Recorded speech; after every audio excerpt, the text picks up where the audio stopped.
So this didn't happen to me directly, it was actually one of my coworkers. He's not the type to exaggerate stuff either, which is why I've always thought something of it. This was sometime mid last year, around July I think. He was doing grocery delivery on the side at the time, similar to apps like DoorDash and stuff like that, but it was in a pretty rural area. Not the main part of town either. He got sent out to one of those sort of semi-rural areas where it's basically farmland mixed with random houses. It was already pretty late as well, around 10:30 p.m, and he said that he'd almost declined the job because it was out of the way, but it paid a bit extra, so he took it. The place that he had to deliver to, it was down a long stretch of road with no streetlights, just fences, paddocks, and the occasional driveway. The GPS was working, but he said that it felt off because there were barely any landmarks. Everything looked the same in the dark. He eventually finds the address, though. It's one of those older houses set way back from the road. Long dirt driveway, no visible lights on except for a small one near the front door. He pulls up, but doesn't turn the engine off, just leaves the headlights on, grabs the groceries, walks them up, drops them at the door, takes the photo and turns around. Standard stuff. But then, on the way back to the car, he said that he got this feeling like someone was standing behind him all of a sudden. Not a noise exactly too, but just sort of like an awareness that you get sometimes. He turned around, but there was nothing there. He shrugs it off and gets back into the car. Now, the way that the road was set up, about 20 to 30 meters ahead was a T intersection. Straight ahead was just forest, and there were no houses, no fencing, just a line of trees. He starts driving forward, and as he's rolling toward the intersection, something hits the ground in front of him. Not small either, loud enough in fact that he slammed the brakes. It was one of those metal road signs. Not the main stop sign, but one of those smaller advisory signs. It had been standing upright, and now it was flat across the road.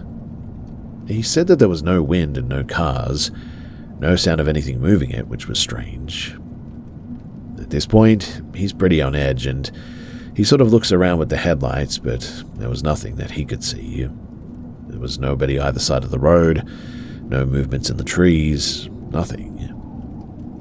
He considered getting out to move it, but in the end he decided against it, and instead he slowly sort of steers around it, half on the dirt road, just wanting to get out of there.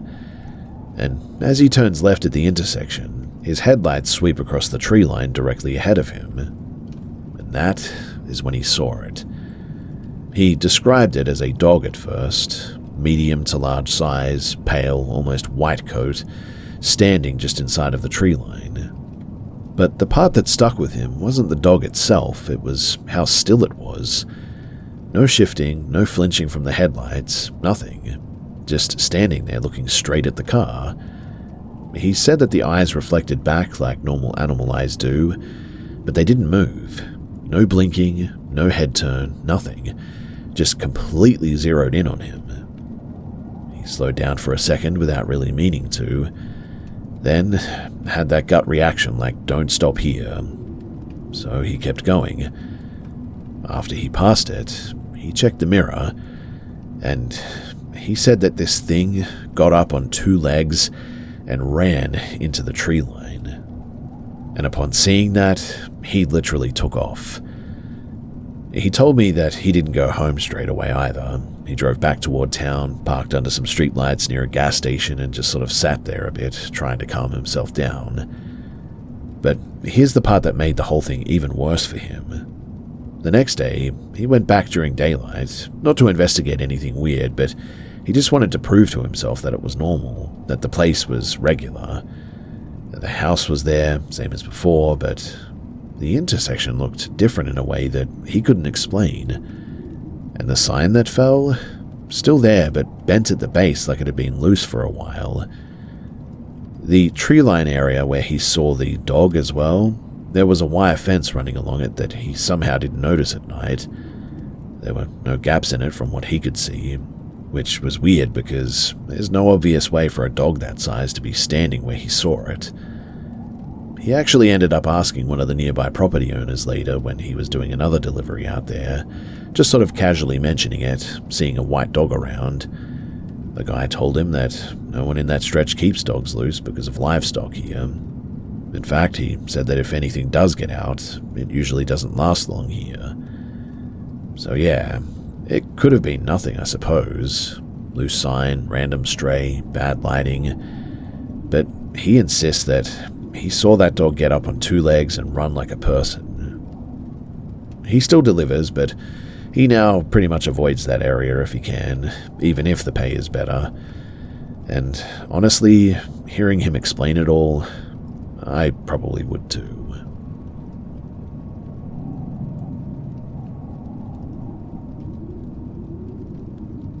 So I'm 31, hadn't dated properly in years, and finally decided to get back into it. I downloaded a couple of apps, wasn't expecting much, just figured that I'd meet some people and see how it goes. I matched with this guy, he called himself Ryan. He seemed normal enough over text, a bit dry, but not in a bad way. We talked for a few days, and then he suggested hanging out at his place, just playing some games and having a smoke. The first weird thing happened, though, before we even met. We were on the phone just confirming the plan, and out of nowhere he goes, "Hey, just so you know, I'm not some psycho or anything." Then he kind of laughed after that.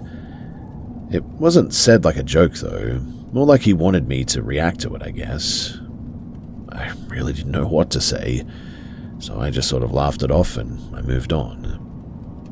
I should have taken that more seriously in hindsight, though. He lived in a unit complex. The place wasn't sketchy or anything, just a normal older block. When I got there, I could tell straight away that something was off, though. Not dangerous yet, but just off. He looked tired, like he hadn't slept and his eyes weren't really focusing properly. I sat down and noticed a bunch of these tiny liquor bottles on the coffee table, some empty and some still sealed. He cracked another one open while we were talking and just drank it straight. I asked if he'd been out or something and he said no, he'd just been trying to relax a little bit. We put a game on, but he couldn't focus on it at all.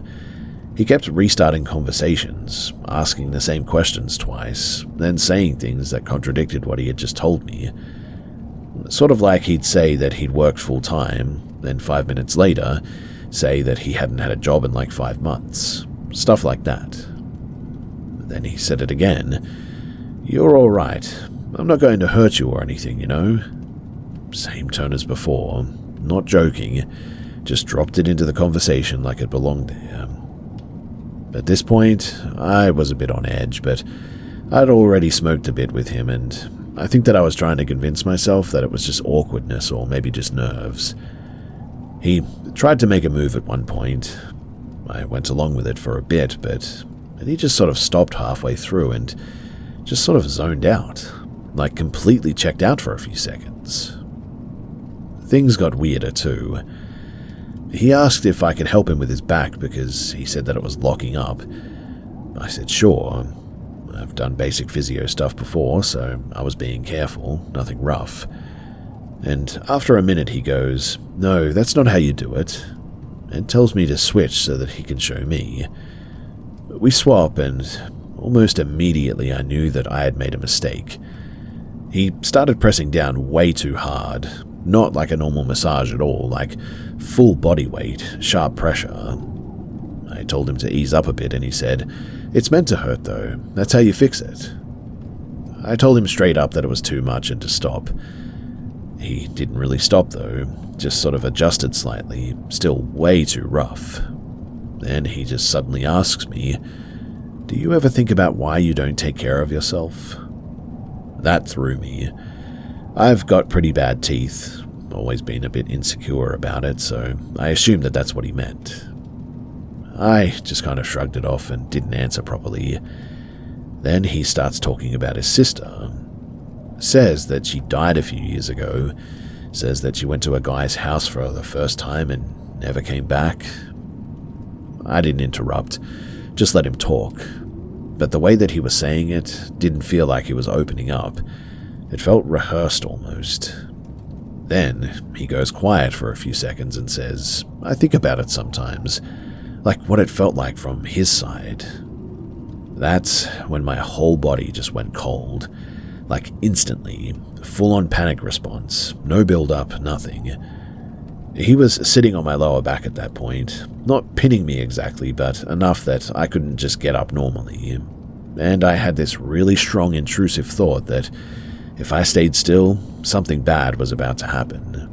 Not based on anything that I saw, but just sort of a gut reaction that I couldn't ignore any longer. I rolled over pretty quickly and sat up, tried to keep it casual, and said that I needed to head off because I had an early start and all that. He didn't argue, but he just sort of stared at me for a second too long before moving off. While I was grabbing my stuff, he said again, "You're safe here, you know that, right?" Same exact tone as before, no smile. I left straight away. Didn't run, but I certainly didn't hang around either. I got in my car and locked the doors before I even started it, and the whole drive home I kept checking my mirrors, which I don't normally do, but it just felt like I needed to that day. The next day, he started messaging me again too. Nothing aggressive, but the vibe was certainly off. Like overly familiar, then suddenly cold, and then back to normal. It's difficult to explain just how this felt, but it just wasn't like before. I told him that I wasn't interested in meeting again, and asked him to not contact me anymore. He sent one more message that just said, "Fair enough," and, well, that was it. I blocked him on everything after that. I really don't know what his deal was. Maybe he was just drunk and dealing with some serious issues. Maybe I overreacted a little bit, I guess, but I've met plenty of awkward or drunk people before and never had that level of alarm go off in my head.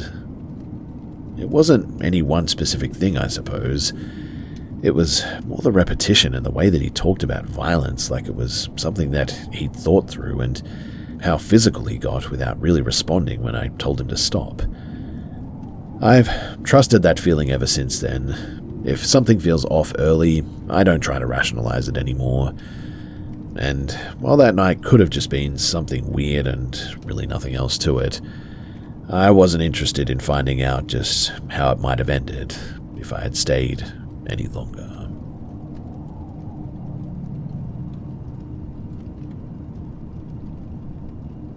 This was back in 2011, when me and a group of friends, Alex, Sam, Tori, Matt, and Jordan, decided to go camping in the Great Otway National Park.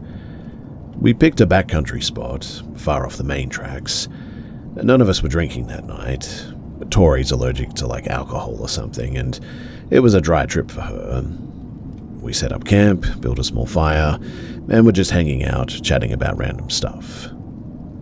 At some point, I noticed Alex got really still though. He just stopped talking mid-sentence, his head tilted slightly, like he was listening to something. He whispered, "Shut up, just listen." We all froze, and then it hit me. The forest, it was completely dead. Not quiet for a minute, but every sound had just been completely erased. And there were no crickets, no birds, nothing.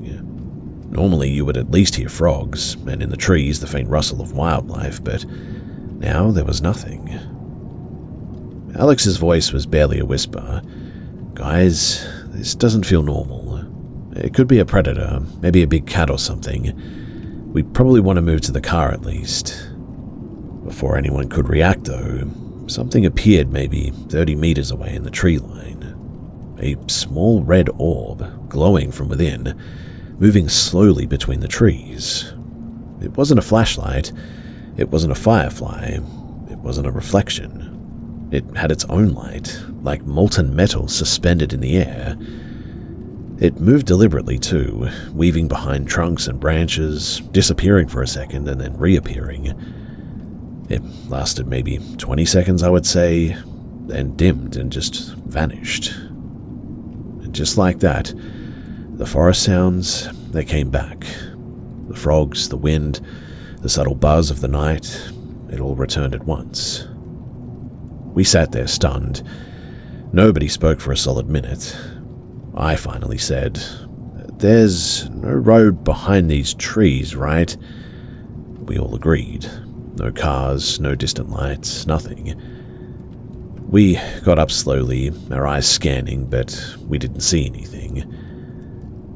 We didn't talk too much after that. We decided to pack up and move to a proper campsite with other people instead. Something lit, something that felt safe.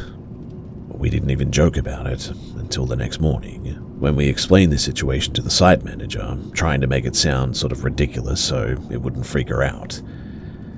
Her face, though, went completely blank.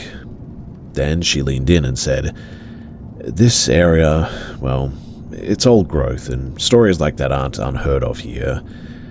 Some people say it's spirits or something, some say legends, no one really knows. But it's not the first time that people have seen a light out there. We were 6 experienced campers at this point. None of us had ever panicked like that before. And Alex, he's basically a forest professional now. Works in forestry half the year, in fact. And I mean, he's seen all kinds of wildlife, been in situations that most of us couldn't even handle. And even he admitted that he was shaken for weeks afterward. I remember the sensation vividly too. The forest going silent, the way that my heart felt like it was pounding in my ears, and that orb hovering and flickering, casting faint red shadows on the nearest trees. It moved about the speed of somebody walking casually, I would say, and while it seemed like there was a weight to it, it was also like it wasn't entirely subject to gravity. My stomach turned and I could feel my body tensing in a way that I didn't know was even possible. I've almost died before once, but the fear from that orb, I would say that it was worse. We still talk about it from time to time when we get together, and it's always the same. Goosebumps, a cold feeling in your chest, and that mental knot in the pit of your stomach. I've had nightmares about it for years, in fact. And honestly, I don't know what it was, and I'm not even sure that I want to.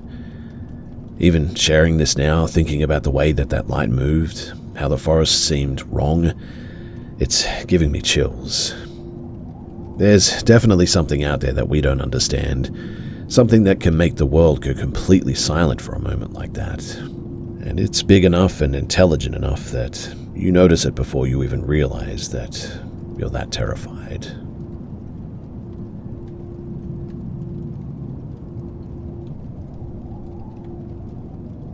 By early 2018, my family had just moved into a small cottage. We were still unpacking when the weather suddenly turned absolutely brutal. A blizzard hit, cutting off all the nearby roads. The entire area was blanketed in deep snow, and the village felt completely isolated. With schools closed for almost 2 weeks and nothing much to do as well, I decided to eventually take my dog Max out for a walk. I was pretty new to the area and wanted to check out the nearby woods and the bogland. So after trudging through the snow for about 20 minutes, we reached the edge of the bog. There was a faint trail that I noticed that led into a small patch of artificial woodland, trees planted in rows, clearly human-made. I followed the trail deeper though, Max sticking close. The snow was soft and fresh, and the forest was eerily quiet. That's when I saw some strange prints. They looked like hoof prints, but small. Probably a young deer, I thought.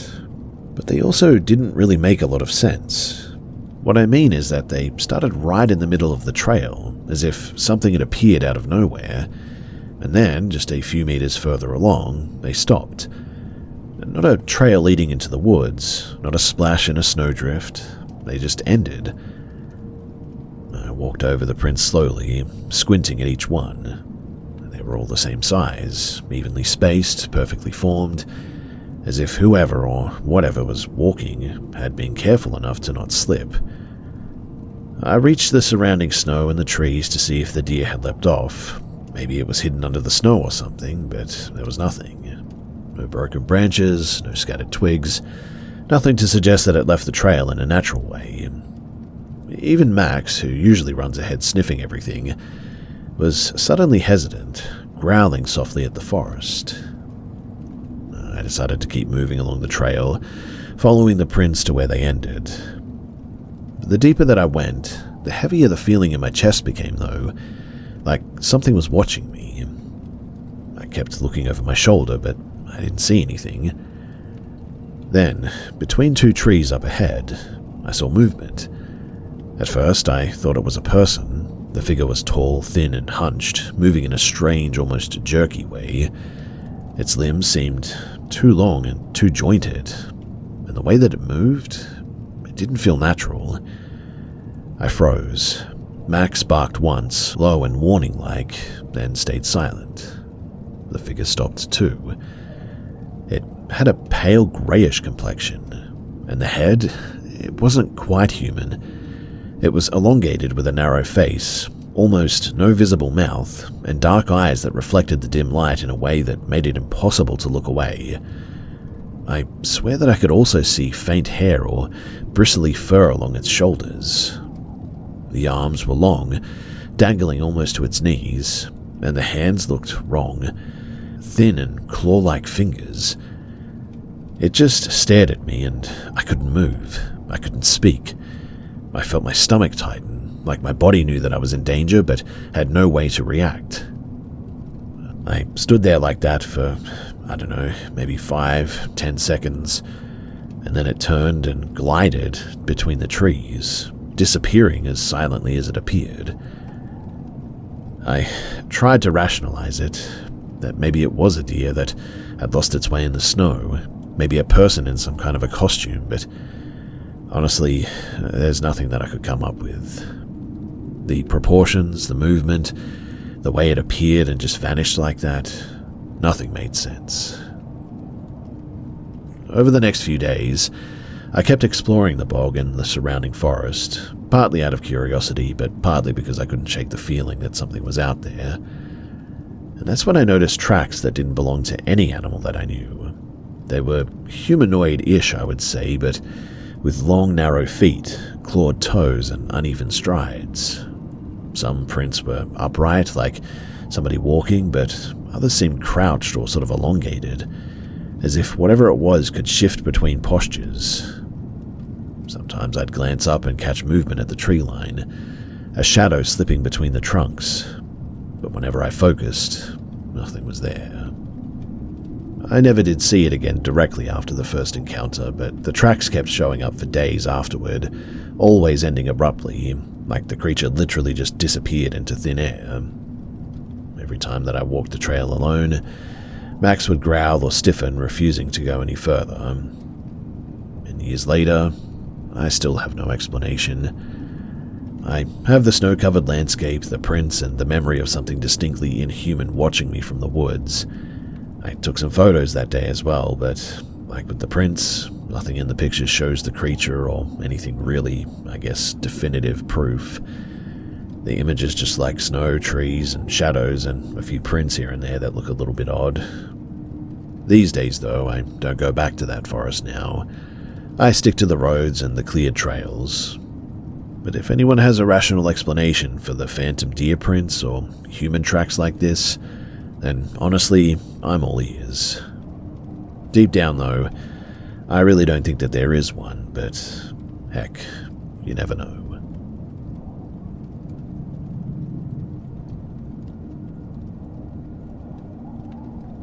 So myself and a friend of mine were driving back after a few days away.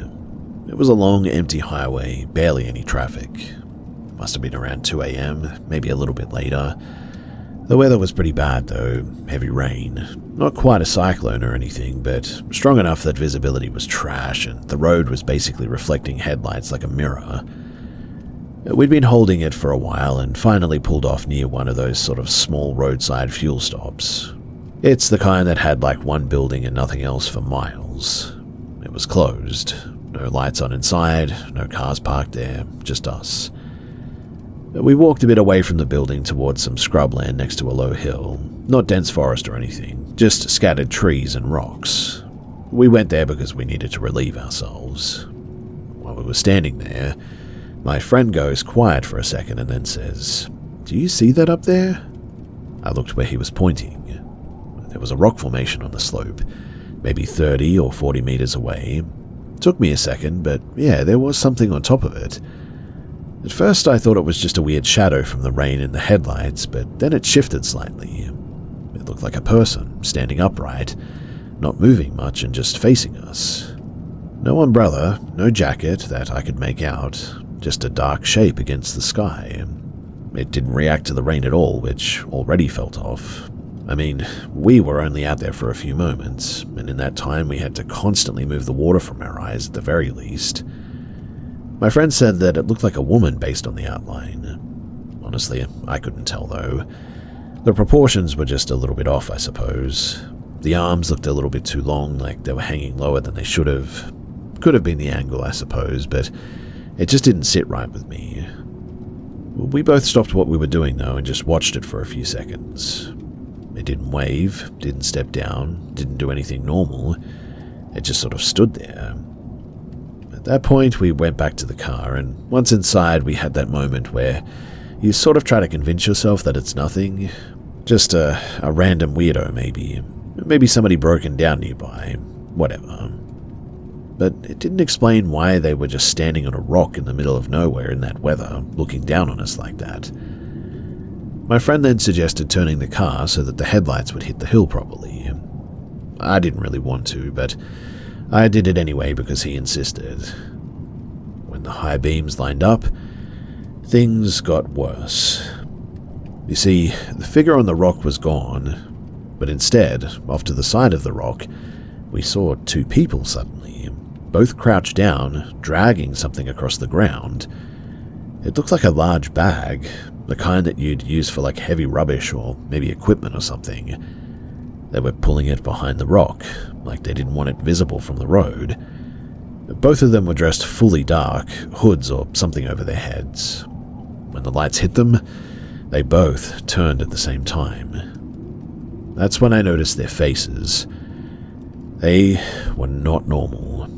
Covered, but not just cloth, something solid. Smooth, pale shapes where their faces should be. It could have been masks, I suppose, but they didn't reflect light like plastic usually does. More matte and no visible eye holes from where we were. They only looked for maybe a second before continuing what they were doing, like we didn't even matter. What stuck with me more, though, was just how they moved. Not coordinated like two people working together, more like they were both reacting to the same signal at the exact same time. They were sort of in sync in a really weird way. I didn't wait around. I put the car in drive and got back on the highway straight away. We didn't talk much for a bit and just drove. About 10 minutes later, my friend asked me if I noticed something else back there, and I said yeah, the masks, the bag, all of that. And he said no. Before we turned the headlights, when the figure was still on the rock, he thought that it bent down in a way that didn't make much sense. Like the legs didn't bend properly, more like it sort of folded in on itself before dropping out of sight. I personally did not see that, but it certainly lines up with how I felt at the time, that whatever was up there, that it didn't move like a normal person. Here's the part though that really bothered me. So the next day I checked the map to see exactly where we stopped. That patch of land isn't connected to anything. No nearby houses, no side roads leading into it. Really, there's absolutely nothing there for miles. Just highway and scrub. Also, with just how bad the weather was, I mean, we should have seen at least one other car if people were out there doing something. But unless they really hid it somewhere, I mean, I didn't see one. No headlights, no engine sounds, nothing except for the rain. I never did report it. Didn't feel like there was anything concrete to say without sounding absolutely insane. I mean, two guys with masks dragging a bag in the rain and some strange figure that folded in on itself up on a rock. That isn't exactly useful without details, and we didn't stick around long enough to get any either. Still, the part that I cannot explain is the first figure. I mean, where did it go in that split second? And why did it look so wrong to me? I haven't stopped in isolated places like that at night since then, because honestly, it's just not worth it.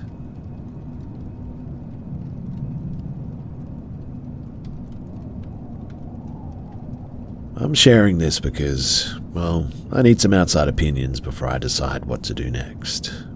I'm not trying to exaggerate anything here as well, just laying out what's exactly been happening. So we live in a quiet street, and mostly older houses here, nothing weird going on normally. But around mid-2022, the woman who used to live a few houses down died after falling down her stairs. And after that, the place sat empty for a bit, then her daughter moved in with her own kid. From what we can tell, the daughter is in her mid-40s and doesn't really manage things very well. The house went downhill pretty quickly, in fact. There were cats everywhere, like way too many, and they just sort of roam the street now. Honestly though, the animals aren't the main issue. Her daughter, I'll call her Elle for privacy reasons, is the problem. We don't know her exact age, but she looks older than a teenager, but certainly doesn't act like an adult either. It could be anywhere from like late teens to mid-20s, I would say. The mum told us that she's autistic, which, I mean, I can understand. But the behavior goes beyond anything that I've personally ever seen before. Like, the first thing that happened was with my partner. This was not long after they moved in. He was out walking the dog during the day, and Elle ran straight up to him, hugged him tight, and started crying. No warning, and he tried to ask her if she was okay, but she switched topics mid-sentence and started talking about something random. He figured that she had some kind of a disability and just sort of disengaged and left. At that point, it just sort of seemed awkward, but certainly not dangerous. My first direct interaction was a lot worse, though. I was outside, and she walked up and hit me on the side of the head. Not hard enough to injure me, but certainly not a tap either. I told her clearly not to touch me. She backed off, but just stood there, staring at me. I messaged her mother about it and got the usual apology, plus she doesn't understand boundaries sort of thing.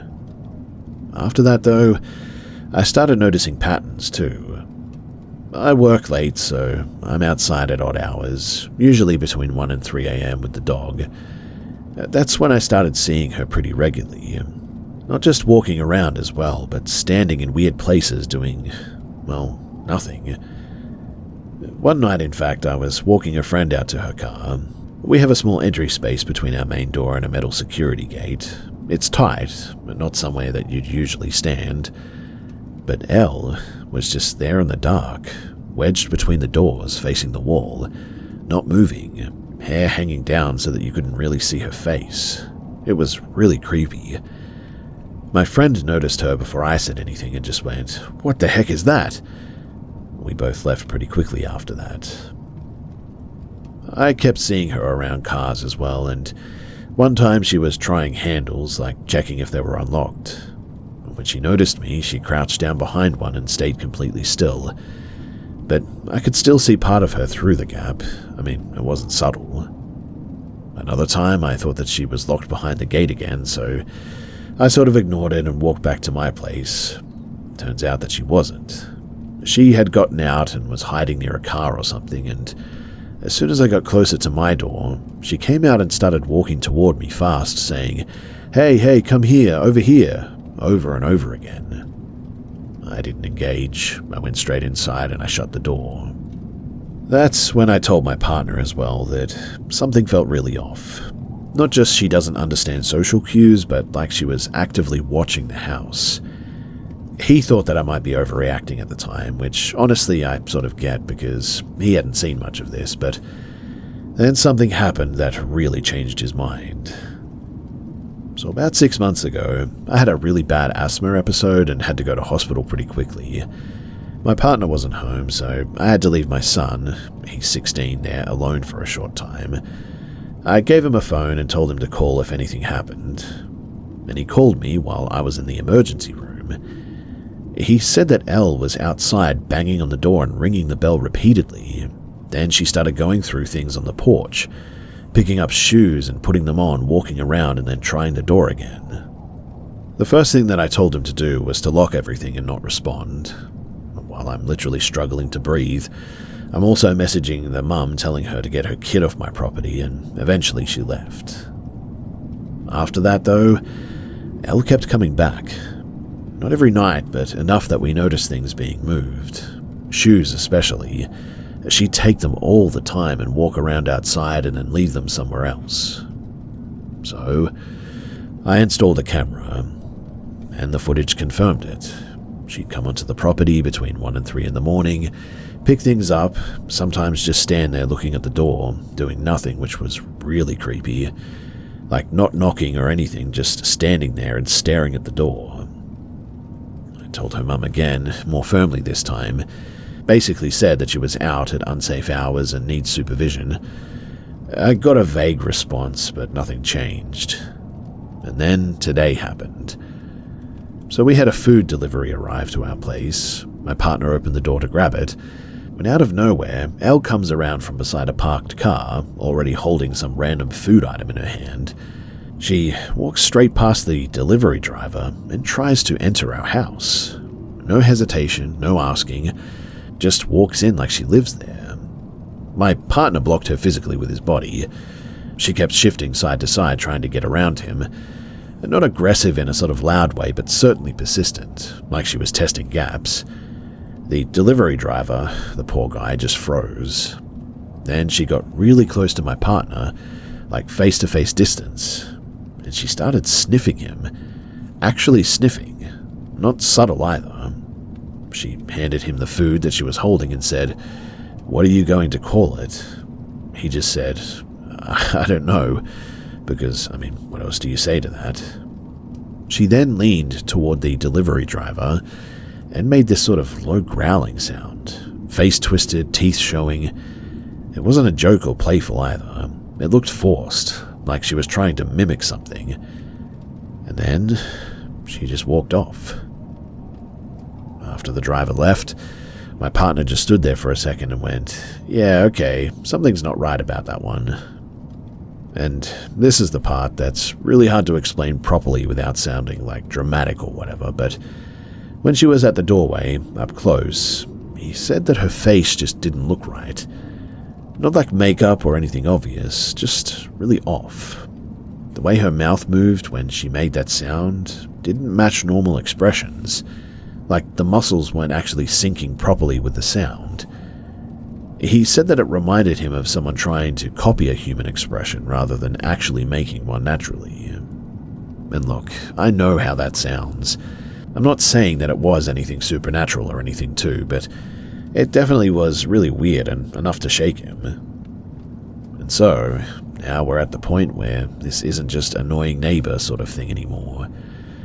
She's entering the property at night, trying doors, approaching us physically, and now attempted to walk into the house while we were distracted. Her mum isn't controlling it or trying to do anything about it too, and we're considering reporting it, but we're not sure how that goes given the situation. Right now we've added more cameras and keep everything locked, even during the day. And I don't think she's just wandering as well. I think that she's actually fixated on this house in particular, and on my family. I don't really want to wait and see how far that goes, and so that's why I'm here.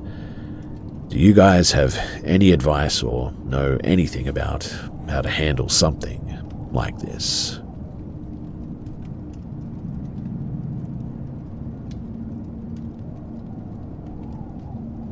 This was early 2023 in a unit that I rented. It was an older apartment block, probably built in the 80s. Cheap rent, which should have been my first clue. The landlord mentioned the last tenant left in a hurry, but didn't elaborate and I didn't push. First few nights were pretty normal there, but then around the end of the first week I sort of woke up randomly. No noise that I remember waking me, just that sudden I'm awake feeling.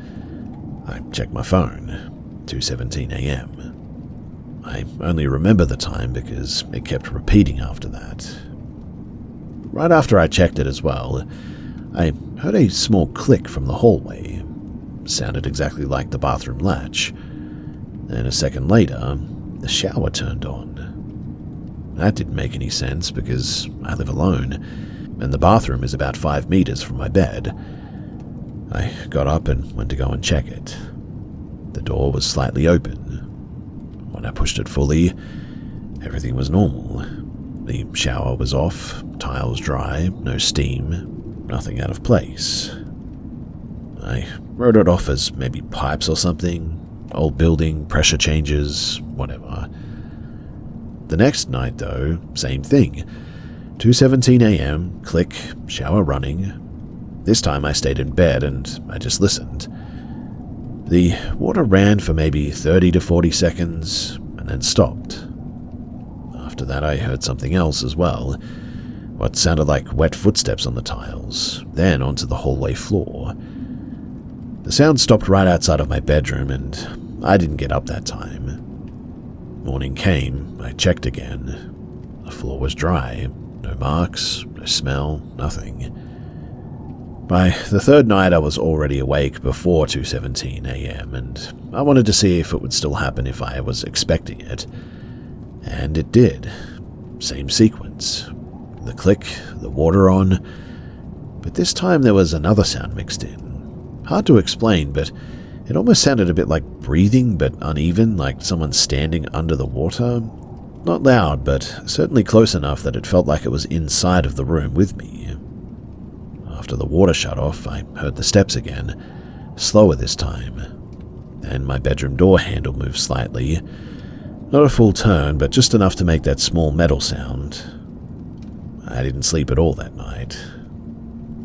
The next day, I set up my phone to record the bathroom, propped it up facing the door in the shower, and I left the light off and just used the hallway light for visibility. I checked the footage in the morning, and at exactly 2:17 a.m., the bathroom door opens by itself, not wide enough, but just enough to show inside. Then the shower turns on. There was no one visible in the frame. After a minute, you can see something change in the mirror, though. Not a clear figure, but more like a darker patch inside of the steam, but the weird part is the angle. The mirror shows more of the room than the camera should be able to even see. At one point, it sort of looks like there's something behind where the phone is positioned. Tall shape, but sort of distorted. Not clear enough to identify, but definitely not just normal steam. I replayed it multiple times thinking that it was a trick of the light, or maybe compression artifacts or something. That night I stayed awake again, but this time I didn't stay in my bed. I sat on the edge facing the bathroom. 2:17 a.m., same as before. The door opens, water on. But now I could hear something else. I could hear, like, quiet talking. Not actual words at first, but more like someone trying to speak while out of breath. I got up and walked over. I don't know why, probably curiosity more than anything, but the bathroom was filled with steam, even though it hadn't been running long, and the mirror was fully fogged. Then I noticed movement on the mirror itself. Something was tracing lines through the condensation from the inside, almost like a finger dragging across it, slow and deliberate. I just stood there. It didn't spell anything out. It was just sort of random. I said out loud at this point, "What is this?" Not yelling and just talking. As soon as I spoke, though, the water shut off immediately, and everything went quiet. Then I heard something behind me. Not footsteps this time, but more like fabric dragging across the floor. I instantly turned around, but there was nothing there. When I looked back at the mirror, the random swirls and everything were now gone. Completely wiped, like it had never even been there. As you can probably imagine too, that was enough for me. The next day I started packing, and before I left, I asked the landlord directly if anything had happened in the unit before me. He avoided the question at first, then said that the last tenant complained about noise at night and water issues, but nothing was ever proven. I didn't push any further. One more thing, though, is that on the last night I slept at a friend's place, but I went back the next morning to grab the last of my stuff, and I checked the camera one final time. There was a recording from 2:17 a.m. again. Same door opening, same shower turning on. But this time, for a brief second, the camera picked something up properly.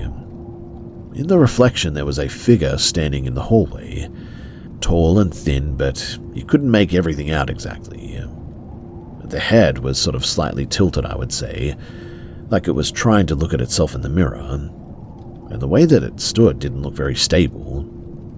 And then it was just gone again. I moved out that week, and I haven't had anything like that happen since then. I still wake up sometimes around that time, but there's no sounds anymore, thankfully. If it was just a plumbing issue or some kind of a structural issue, or fine, I could have dealt with that. But I've lived in older places before, and I've never experienced anything like this. Either way, I'm not going back there to figure it out, and I just hope that the next person, well, that they're doing okay.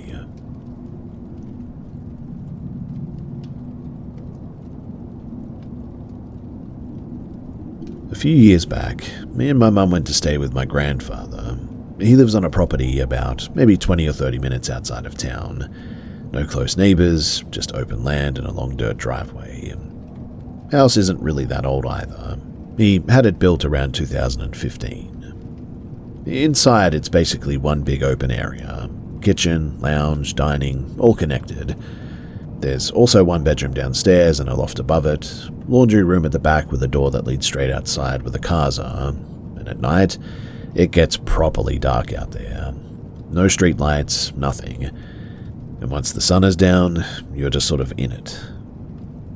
But we had been there a couple of days at this point, and one night, probably around 11:30 or so, my grandfather had already gone to bed and my mum was on the couch scrolling on her phone. I was sitting off to the side doing the same.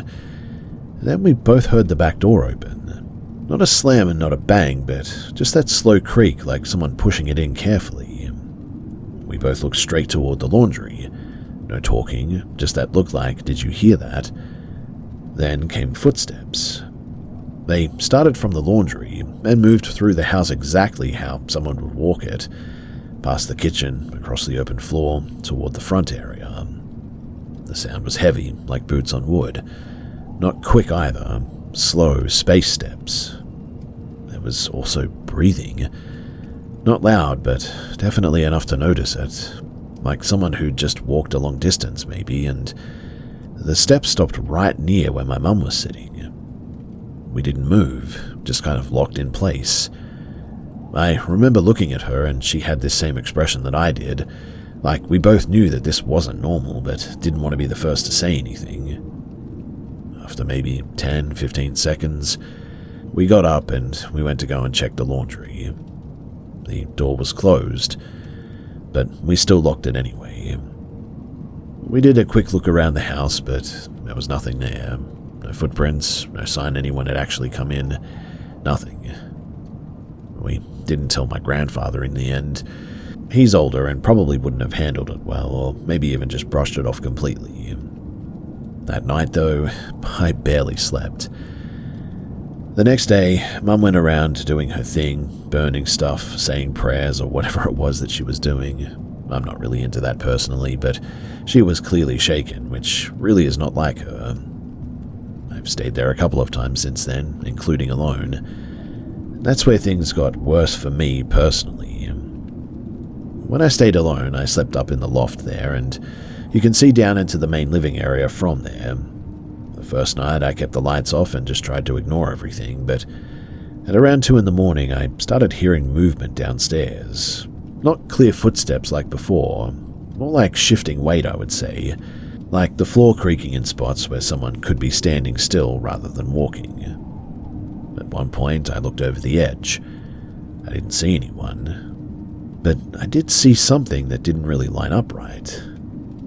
There was sort of a shape near the kitchen area, but I couldn't really make it out exactly.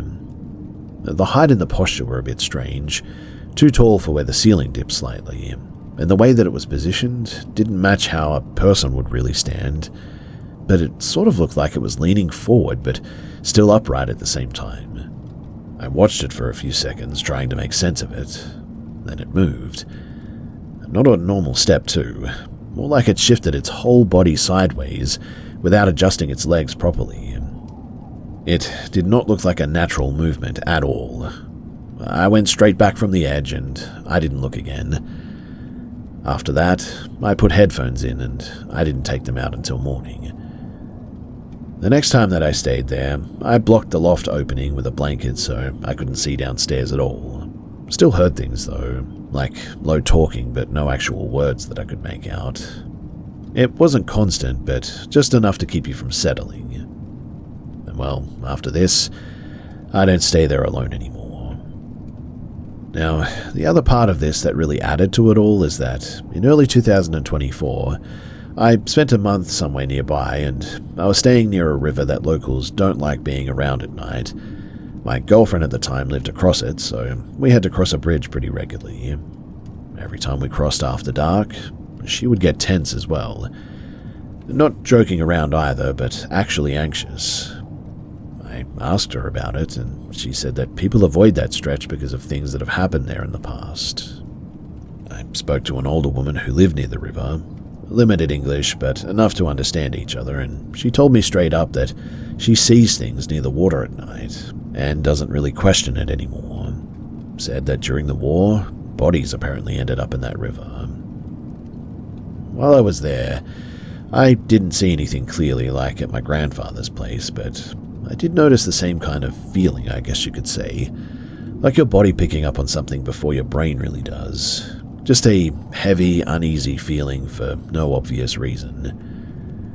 One night, though, riding back over that bridge, I glanced down toward the water and I saw something moving along the bank. It looked like a person at first, but the way that it moved really didn't match walking. It was slow to the ground, then upright again, then gone behind some brush. It could have just been an animal, I suppose, but it didn't move like one that I recognized. I didn't stop to check though, so I don't know. I can't be sure about that one. But between that and what happened back at home, I've stopped trying to fully explain all of this. I'm not saying that it's anything specific. I mean, it could be anything really, but that night with my mum, we both definitely heard those same steps, same breathing, same path through the house, and whatever I saw from the loft wasn't something that I could match to a normal person moving around downstairs either. I still go out to the property from time to time, just not overnight unless somebody else is there with me, because that's about as far as I'm willing to test it.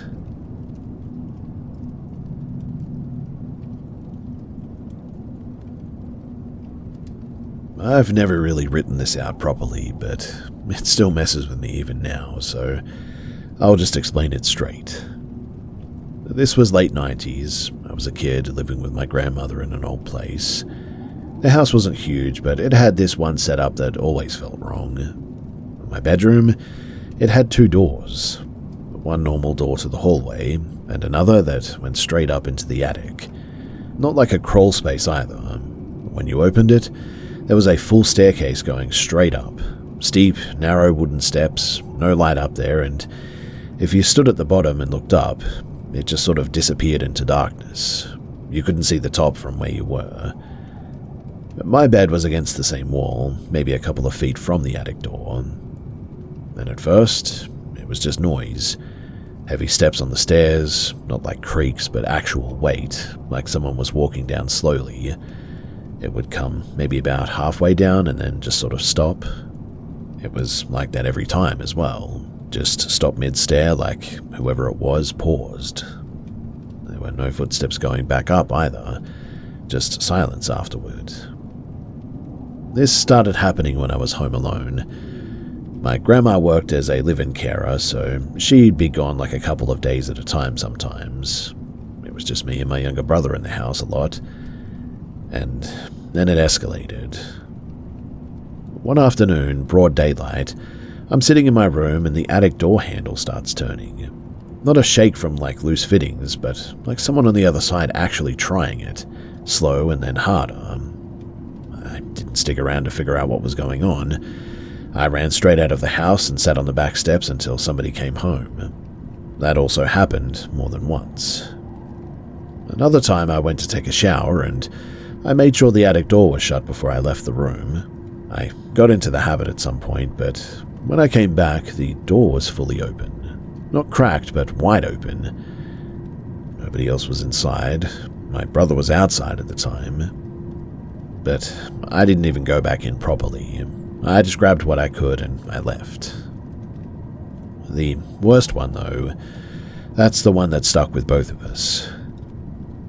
So one morning before school, I was getting ready and my little brother was in my room, messing around with some old tapes or something. We were both in there, nothing unusual going on, when, out of nowhere, he just sort of bolts. No warning, no yelling first. He just sprinted out of the room, through the house and straight out the back door. Didn't stop to grab shoes, didn't look back, nothing. Obviously, I followed him outside, but he was already gone down the street.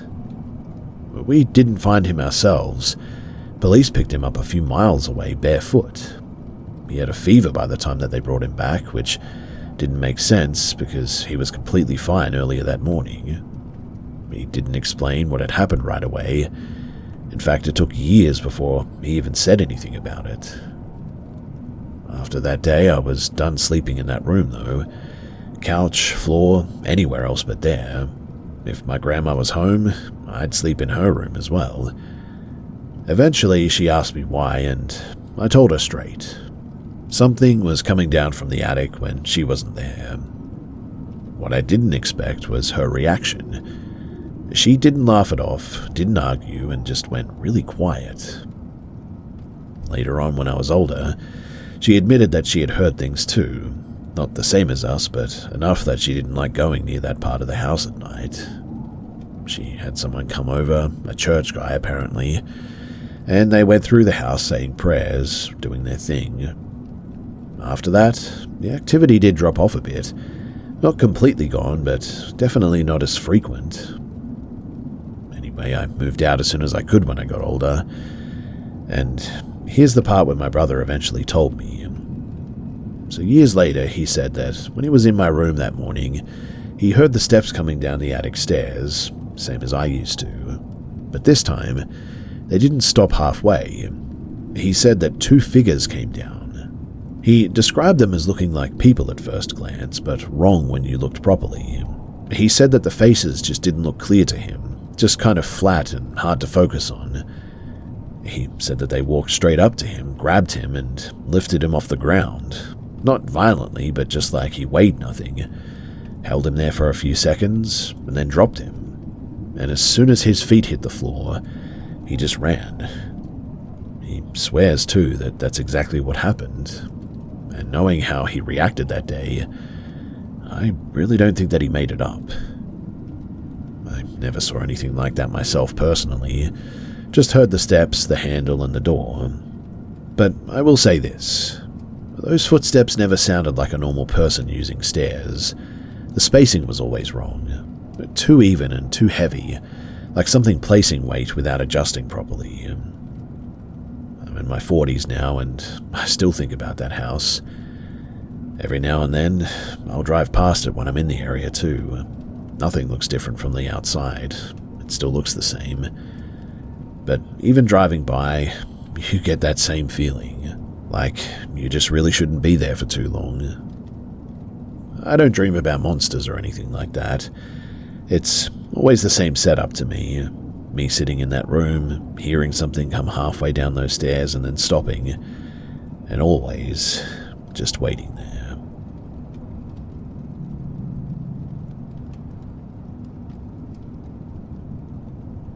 So this isn't my story directly. It's from someone that I knew pretty well. I've heard it a few times over the years, and the details never changed, which is why it always stuck with me. So this happened around 2018 when she was doing a semester abroad. She was sharing an apartment with two other students in one of these older concrete buildings. You know the ones. Long hallways, thin walls, and one elevator that took way too long to get to you. She wasn't the type to get spooked easily either. Pretty practical person, not into ghost stuff at all. And one night, she stayed late at the university library, and it was raining pretty hard that night, like constant heavy rain, not just a light shower. She missed her usual tram and had to take a later bus, unfortunately, and by the time that she got off near her building, it was already after midnight. The street wasn't empty, there were still some people around, Cars going past, normal city noise. But when she started walking faster toward her building to get out of the rain, she said that she heard footsteps coming from behind her. Not random steps too, but paced exactly with hers, like somebody was trying to close the distance without being noticed. She stopped and turned around, thinking that someone might be there, but there wasn't. Not even someone walking away. Just a couple of people further down the street doing their own thing. She brushed it off as maybe echo, and she went inside. Now, this is where it starts getting weird in a way that's really hard to explain. You see, she gets into the building, heads to the elevator, presses the button. When it arrives, she steps into it and hits her floor. The door should close almost straight away, but for some reason they didn't. They stayed open longer than normal, like something was stopping them. But there was nothing in the doorway. She even leaned forward slightly, thinking that maybe the sensor was picking something up, but still nothing. Eventually the doors closed on their own and the lift went up. When it reached her floor and opened, she said that she had that same feeling again, like someone was right behind her. Not just a feeling either. She said that she could hear it. Footsteps again, same pace, right on her timing. She stepped out and immediately turned around, but the lift was empty, door still open, no one inside and nobody stepping out.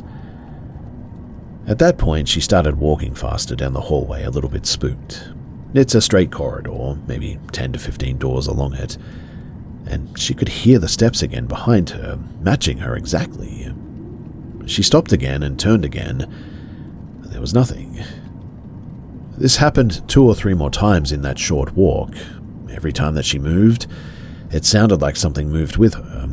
Every time that she checked, there was nothing there. By the time that she got to her apartment door, she said that her hands were shaking enough that she struggled with the key. She got inside, shut it properly, locked it, and just stood there listening. No footsteps in the hallway anymore, no movement, just quiet. She checked the whole apartment too, rooms, bathroom, kitchen. Her flatmates were both out of town that night, so she was alone. And after a bit, she started calming down, probably just stress, late night, bad weather, all that. Then somebody knocked on the door. 2 knocks, clear and deliberate. Not loud, just like normal knocks, but like someone knew that she was there. She froze and didn't answer straight away. Then she asked who it was. There was no reply. She checked the peephole, empty hallway. There was no one standing there and nobody walking away that she could see. She waited maybe 20, 30 seconds thinking that maybe they moved out of view, but no one ever showed up. She actually picked up her phone at that point and was about to call building security when it happened again. 2 knocks, same pattern, slightly louder this time. She went straight back to the door and checked again, but there was still no one there. No sound of footsteps leaving, no elevator noise, and nothing. At this point, she is properly panicking, not just scared, like full-on physical reaction, shaking, breathing weird, all that. She called security from the building intercom though, and also started dialing the police on her phone. While she's on the call, it happens again. 2 knocks. But this time, there was a voice. She said that it sounded like a man, but not normal speech. Almost like someone repeating something that they'd heard somewhere else. Not shouted, not whispered either, just clear enough to hear through the door. She said that that's the point where she just dropped to the floor. She didn't black out completely right away, but she couldn't move or respond properly for some reason. The security guy showed up first. He checked the hallway, the stairs, even went floor to floor, but there was no one. Police came after that and did a more thorough check. Same result. No sign of anyone messing around. No reports from any other tenants. Nothing on the entry camera showing someone following her in or anything. But you definitely see her turn around a few times as if somebody is there. Now, here's the part that's always stuck out to me when she told it later. You see, the building had cameras at the main entrance and near the lifts. Security reviewed it with her the next day, and she walks in alone, stands at the elevator alone, gets in alone, doors stay open for longer than usual, noticeably longer. but there's nobody else entering. And when the lift reaches her floor, the camera in the hallway shows the door open and her stepping out. No one behind her, no delay, no shadow, nothing of that sort. And after she goes into her apartment, no one is seen walking up to her door at any point before the knocks happen, but you clearly hear the knocks. After that night, she didn't stay there alone again. Either stayed with her friends or made sure that one of her flatmates was back. She also started using the stairs instead of the elevator, even though it was slower. Nothing like that ever happened again while she lived there, but she said that one thing never went away.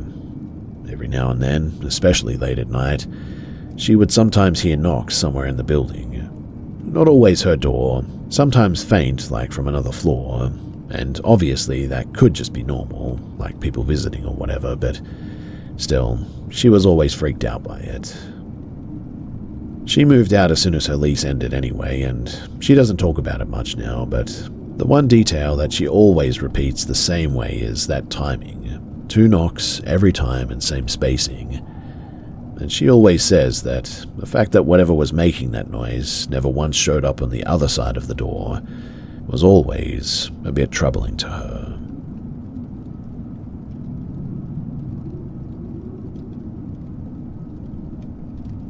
This all started last year, when me and my girlfriend were living in a small apartment complex in Columbus. The layout matters a bit too, so bear with me here. It wasn't one big building, more like a loop of smaller buildings facing inward, with a shared driveway in the middle too. Behind the buildings, there's a strip of trees. Not a proper forest or anything, but enough that once you step into it, you cannot really see the apartments anymore. Now, we had a routine where we would drink at night and then go for a walk around the complex before going to sleep. We never left the area, just circled around the buildings really. The night that this happened, we'd been talking about something heavy before going out. Not arguing, but definitely emotional. She's had stuff going on for a long time that she doesn't really get past, and we were talking about it again that night. Anyway, we go outside and we're talking, joking a bit, normal stuff. And at some point, I start walking backwards, so I'm like facing her while we talk. We end up near one of the buildings that has a small back parking area. That part of the walk barely has lighting, maybe one weak light and a couple of cars usually parked there. And while I'm walking backwards, I hear a woman say, "Hey." Not loud and not quiet either, but just like someone trying to get your attention sort of thing. I obviously assumed that somebody was out there, maybe another person walking around or heading to their car. I didn't really feel nervous or anything. I looked past my girlfriend into the dark area trying to see who it was, but I couldn't make anything out. So I said, "Hey," back. Twice, actually, because I thought that maybe they didn't hear me at first. Now, this all happened pretty quickly, but my girlfriend hadn't even turned around yet. She was still focused on me. Then she finally looks behind her, and the second that she does, her whole face just changed, like immediate panic. No hesitation, and she just turns and literally runs. I didn't ask anything, I just ran with her. We didn't stop until we got back to the front of the building. She sat down on the steps trying to catch her breath, and I asked what the heck just happened. She said that there was something standing in the parking lot behind her, not moving toward us, but just standing there. And she described it as looking like a person shape-wise, but completely wrong. Way too tall for how thin it was, and she said that the skin looked completely white, like no color at all. The part that got me was what she said next, though. She said that it turned its head toward us, but not in a normal way, more like it snapped into position instead of moving naturally. I didn't see anything myself personally, I only heard the voice. We went back inside and we locked the door, and just tried to make sense of it all. At the time, I sort of leaned toward it being somebody messing with us, maybe someone standing in the dark, maybe lighting made them look weird or something. Maybe we were both just sort of off because we'd been drinking. She didn't agree, though. She thought that it was something attached to her. She had moments before where she thought that she saw things out of the corner of her eye, but I'd never experienced anything with her, well, until that night. But after that, we stopped doing those walks altogether. Nothing major happened again while we lived there, but she would occasionally say that she felt like someone was watching her when we were outside at night. We moved out a few months later, different part of the state, new place, new setup. I honestly forgot about the whole thing. Then, more recently, I went out of town for a couple of weeks to visit some family near Asheville. She stayed behind, crashing at a friend's place while we were sorting out another move. And that's when she told me something that she had never mentioned before. For about a week, she said that someone had been coming up to the living room window at night and just standing there and looking in. Not knocking and not trying to get in, but just standing close enough that you could tell that something was there, but not clear enough to see the details. She said that it looked like a shadow most of the time. I immediately assumed that it was an actual person. I mean, that's the logical answer, right? So I told her to call the police if it happened again. But she said something that really bothered me. She said that it would only stay for a bit and then leave, and that it always showed up around the same time each night. She never called anyone because it stopped on its own after about a week. But then, a couple of days after telling me that, she said that she saw something inside of the house, just briefly, like something leaning around a corner watching her, then pulling back. She only saw part of it, but she said that it looked pale, same kind of white that she described from that night at the apartments. At that point, I went back and read what I had written about the original incident, and that's when it started lining up in a way that I really didn't like. I still don't fully buy into anything paranormal, I guess you could say. I mean, at the very least, I would rather it be a person, a creepy one, but still something real and something that you can deal with. But here's the issue. Different location, different house, different surroundings, and she's describing basically the same thing without trying to connect it herself at first. Also worth noting is that nobody else at her friend's place has seen anything. No neighbors reported something lurking around, no signs of someone trying to break in or anything. Right now, nothing is actively happening, which I'm grateful for. She hasn't seen it again since the last time inside of the house. We don't really talk about it much because, well, there's just not much that we can really say about it or do about it. I cannot prove anything. She's not the type to exaggerate stuff like this, though, I guess.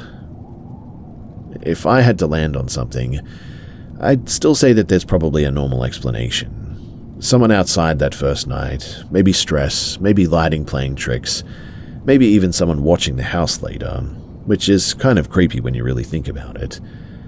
But the timing, the repetition, and the fact that I heard someone that wasn't really there when I checked, that part I struggle to explain cleanly. So yeah, that's really it, and I'm not saying it's anything specific, but I'm just putting it out there because it's one of the few things that I haven't been able to write off, properly at least.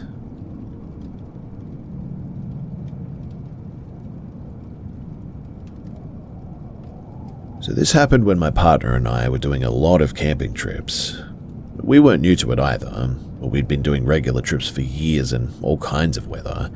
We were also pretty comfortable being out in the middle of nowhere.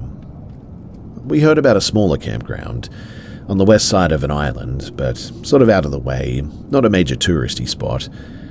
That's usually what we go for anyway, less people and quieter. We timed it around a long weekend, thinking that it would be busy at first and then clean out after, and that's pretty much exactly what happened. The first day there was a handful of other campers scattered around, families, a couple of older couples. Weather turned overnight though, and it was proper heavy rain, wind picking up and everything. By the next morning, we noticed people packing up early, and by midday, the place was basically empty. And I mean completely empty. No cars left, no movement anywhere, just us two. We stayed anyway though, we camped in worse conditions. We spent the next couple of days just doing normal stuff as well, walking tracks, cooking, hanging around the site. No issues really. But it was the last night is when things really changed. So the rain came back hard again that evening, plus a storm was rolling in. We stayed close to the tent, cooked early, packed everything away properly. No food left out, nothing that would attract animals. That's important too, because that's the first thing that we checked later. Anyway, we went to bed earlier than usual that night, because there really wasn't much else to do in the rain. At some point during the night, though, I woke up. No idea what time it was. The storm had moved off a bit, but there was still lightning off in the distance. And every time that it flashed, it lit up the outside of the tent enough to see shapes, trees, the table, our gear for instance. I was sort of just laying there watching it for a bit. My partner was asleep, didn't move. And then I just got this feeling. Not like I'm scared straight away sort of thing, but more like something just wasn't right. It ramped up pretty quickly too, and then I noticed movement outside. At first, I thought it was just trees moving in the wind, but the pattern didn't really match. It was controlled, something moving across the campsite. Every time the lighting flashed, I could see it again, slightly closer as well. It looked like a person at first glance, but they were huge. Shoulders, though, were really narrow. But the shoulders were really narrow, which was weird. It wasn't running or walking properly either, more like stepping without shifting weight the way that a normal person would. I tried to wake my partner, but I couldn't move properly all of a sudden. Not fully frozen, but like my body just wasn't responding right. I could move my eyes, shift slightly, but not sit up.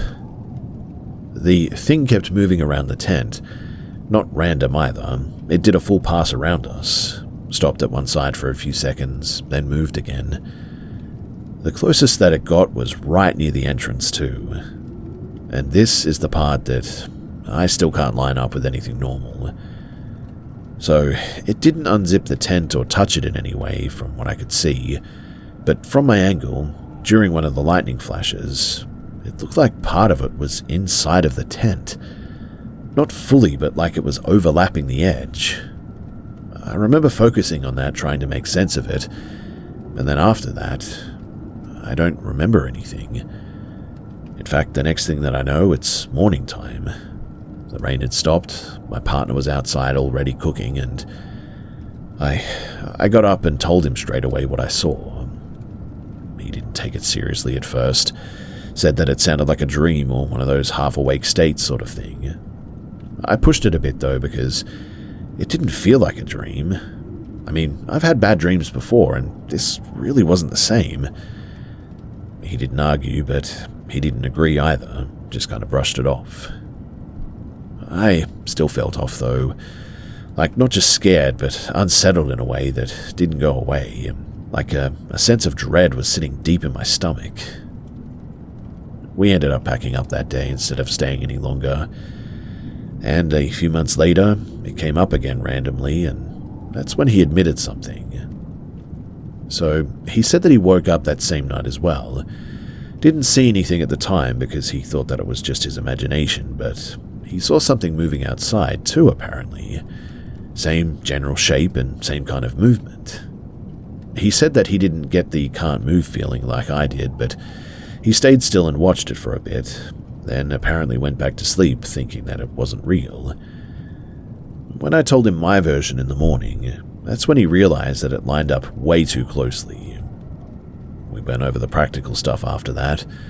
No footprints, but, I mean, the ground was soaked from hours of rain, so anything would have been wiped away anyway.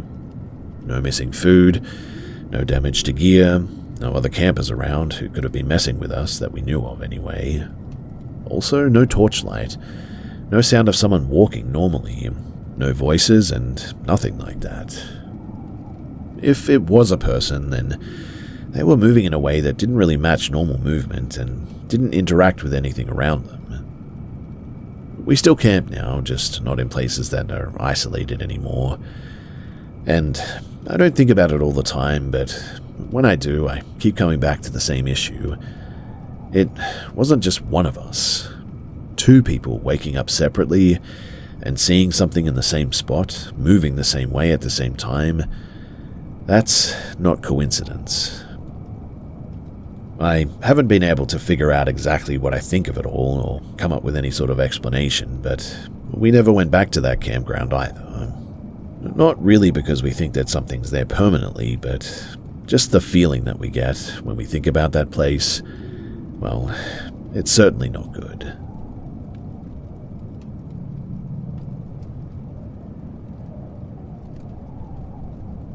So my partner and I were doing some camping runs, and this one came from a recommendation through his family. One of his relatives kept going on and on about this remote spot, said that it was quiet, good fishing, hardly anyone goes that far out. While we were talking about it, his aunt basically cut in though and said that she hated the place. Not in a joking way either. She said that from the moment that they drove in that she felt off and didn't want to leave the tent the whole time. She couldn't explain why, but just said that the place just didn't feel right to her. We didn't take that too seriously. People get weird feelings in the wilderness all the time, right? Well, the drive, it was longer than expected. Once you turn off the main road, it's just dirt track for ages. No reception, no lights, nothing. We ended up arriving late because we took a wrong turn earlier on as well. And so, by the time that we got close, it was fully dark. Only thing lighting anything was the headlights and a really bright moon. You pass a stretch before the campground though, where there are a few old buildings. Some still used as holiday cabins, most just sitting there empty though. Not a full ghost town or anything, but clearly not active either. Anyway, we set up quickly and didn't explore that night. We ate, we cleaned up, and we went to sleep. The next day, we walked around properly. The place was basically empty. I think that we saw maybe one other car the entire time that we were there, and it wasn't near us by any means. Our side was near the water, though, a bit off to the side from the main area. Everything was pretty normal as well during the day. At some point, though, that afternoon, my partner sort of wandered off to fish for a little bit. When he came back, he had this metal pot with him, not small either, one of those heavy black cooking pots. Looked old, like it had been sitting out there for years. So I asked where he got it from, and he said that it was near the edge of the water, half buried in mud. I told him that he probably should have left it there, but he just shrugged it off and put it out near our gear. Now, nothing happened straight away after that, which is why I didn't connect it at the time, but later on we both had a nap in the tent and I woke up first. I could hear someone moving around outside, footsteps close to the tent. Not animals, way too steady and too deliberate for that. So I assumed it was him, and I didn't react right away. But then I heard him shouting. Not panicked screaming, but loud like he was trying to get somebody's attention, saying stuff like, "Hey, and what are you doing there? And this is our side." That's when I sat up properly. The way that he was talking, it wasn't casual. It sounded like he was dealing with someone who wasn't responding. I started getting up to go out, but before I unzipped the tent, he came back in. He looked off, not terrified, but confused and certainly a bit shaken. He told me that there was a guy standing near the water, not doing anything aggressive, but just sort of standing there and stepping into the lake like he was searching for something.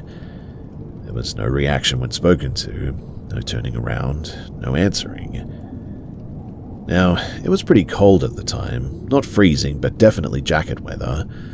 The guy apparently had no proper gear on, no jacket, no shoes that he could see clearly anyway, just walked straight into the water like temperature didn't even matter. He tried calling out again, louder, but nothing, no acknowledgement at all. Then the guy just walked back out and headed away from the site. Didn't rush, didn't look back, just left. My partner said that he was going to follow him just to make sure that it wasn't someone lost or in trouble or whatever. I told him not to though, but he went anyway. He was gone maybe 10 minutes, and when he came back, he said that he couldn't find anyone. But not just that.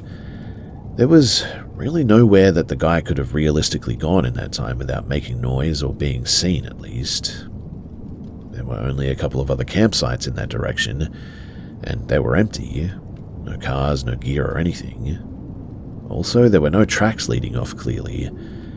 The ground near the water was soft, so you would expect footprints, but between the damp soil and the debris, it wasn't obvious enough to track. We sort of both went quiet after that. At that point, it stopped being maybe we imagined something and turned into there was definitely something here and now they're gone. We packed up some of our stuff that evening just in case we decided to leave early as well. Nothing else happened that night, but neither of us really slept properly. The next morning, though, we had a look around the area in daylight. Tried to find where the pot came from, too. Couldn't find anything that looked like an old campsite or a structure nearby. We ended up leaving that day instead of staying any longer, too. On the drive out, we passed back through the section with the old buildings. One of them had a small group of people just sort of outside doing some maintenance work. My partner actually stopped and asked if anyone else had been camping near the lake or anything that they had seen. They said no. One of them mentioned, though, that occasionally people wander through from further out, but it's rare and you'd normally hear vehicles or see signs of it at least. We didn't mention the details and we just left it at that. But looking back on it all, the timeline just doesn't really work. From when we first saw the guy to when he disappeared, there just wasn't enough time for someone to walk far enough to be completely gone without making noise. Also, the lack of response. I mean, even if someone didn't want to engage, you'd at least get some kind of reaction when someone's yelling directly at you from a few meters away, surely. I really don't know what to make of it. I mean, it was a really weird situation. Either way, though, we left the pot behind when we packed up, didn't take it with us. And hey, call us superstitious, but I just didn't feel like it was something worth bringing home after all of that.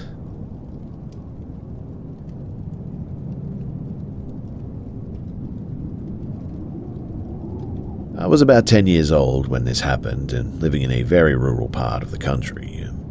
Not a town really as well, but just sort of a handful of houses spaced out and farmland and forests around for the most part. Our closest neighbor was directly across from our place though, and the next neighbor was about maybe a mile away. Beyond that, it was just dense forest pretty much everywhere. No shops, no schools, nothing. Nothing but dirt tracks and trees as far as you could see. We didn't have a TV at the time, and there wasn't much in the way of entertainment at home. My siblings and I, we mostly read, played with toys, or rode our bikes. We had a couple of yard dogs, both pretty alert, and I never remember feeling unsafe around here. For years, too, it was pretty quiet, almost too quiet, in fact, but here's some background about me. I've always had weird experiences with things that I just cannot explain. As a kid, I occasionally had things like whispers when nobody was there, light touches, or objects seeming to move. Nothing terrifying most of the time, but just a bit odd, I guess you could say. And I never really sorted out either. It was always just there. Now, one afternoon, I was outside, watching the dogs run around the yard, when I saw someone jogging down the dirt road. He was a man, white, wearing shorts and a t-shirt, running toward the dead end of the road. I'd never seen him before. The dogs, they didn't bark or react at all, too.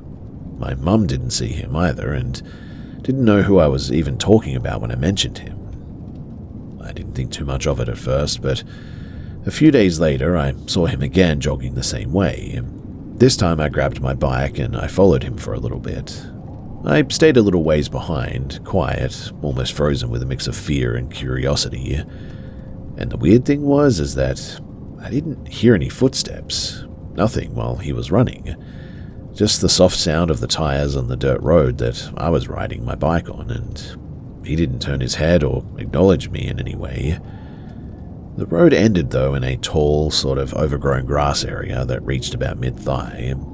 The man just ran straight into it. And here's the really strange thing. So, there was no rustling, no sound, and nothing moved around him when he did. he sort of seemed to glide through it almost. My instinct screamed at me to stop, but something made me keep going a little bit further. I got off my bike and I took a step toward the grass when I heard my mum's voice come from behind me, shouting, "Maggie." I spun around, but there was no one there. When I turned back to the grass, the man was now gone. Like, completely gone. I don't know if he just dropped down into the grass or what, but I could no longer see him anymore. But then my stomach dropped and, I don't know, I got scared and I ran home as fast as I could. My mum, though, was inside cooking and she hadn't left the house the whole time. After that, too, I never did see that man again. Even as a kid, though, I knew that what had happened wasn't normal. I felt like something had lured me out there, and it didn't want to be seen. I don't know if it was a ghost in a sort of typical sense either.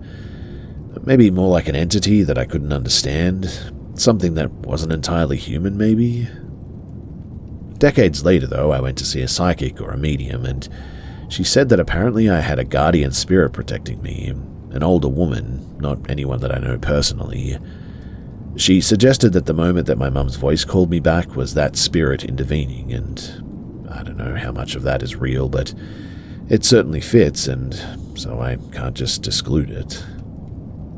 Even now, though, thinking back about it, that whole situation still gives me chills. I still could not explain the man on the road, and I've never encountered anything like that again. It stayed with me all my life, too, because it was so weird, and I'm just grateful that something, whatever it was, made sure that I got back to my house safely.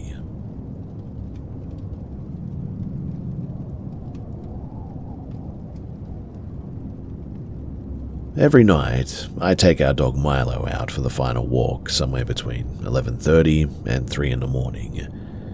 Usually it's just me and him, the street is pretty much dead quiet, and the occasional car passes maybe once every 20 minutes. I've done these late night walks for years now and never had a weird experience. Well, until this night.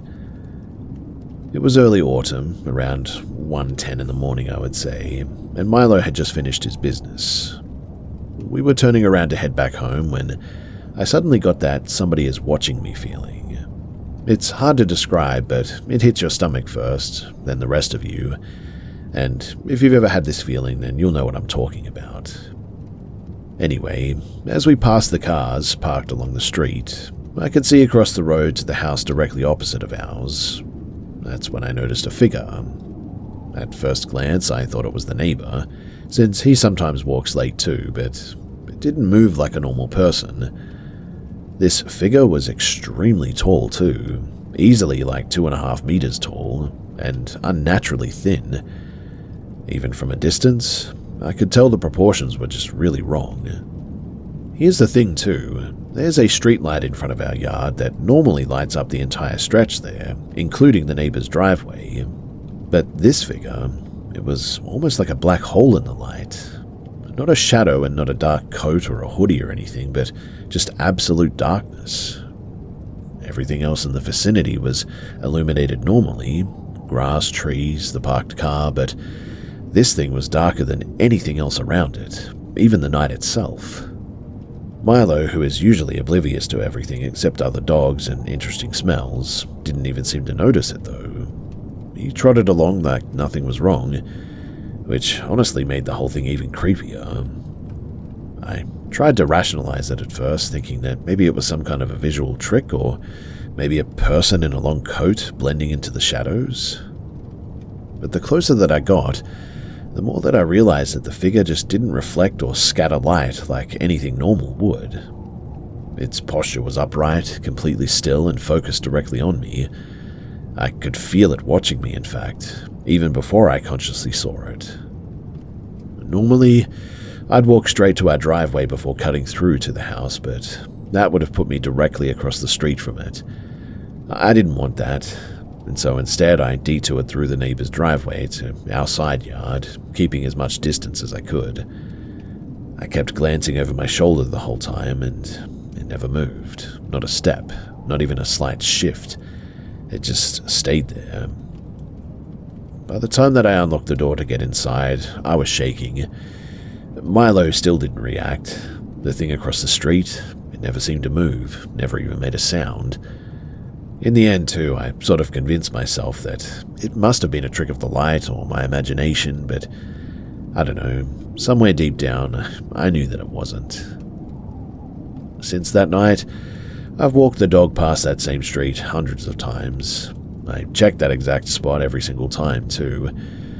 Nothing ever happened again, and a part of me thinks that maybe that's even worse, because now I really don't have an explanation.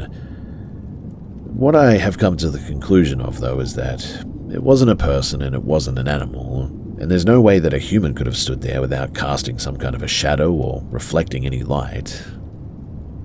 I've told friends about it, and most just think that I'm overreacting, but I keep remembering the way that it was just, well, existing there in the light, or maybe rather in the absence of it. Like I said, it wasn't like a shadow stretching. It was like the light itself avoided that space. I don't know what it was. It's the only experience in all of my late-night walks that makes me feel uneasy, too, even now. I still take the dog out, as I mentioned earlier, but these days I keep my phone ready and I never take my eyes off of that part of the street. But has anyone else ever seen anything like this before? Something that seems alive, watching, but clearly isn't human? I'm serious, too. I want to know if I'm going crazy or not, or if this is something else entirely.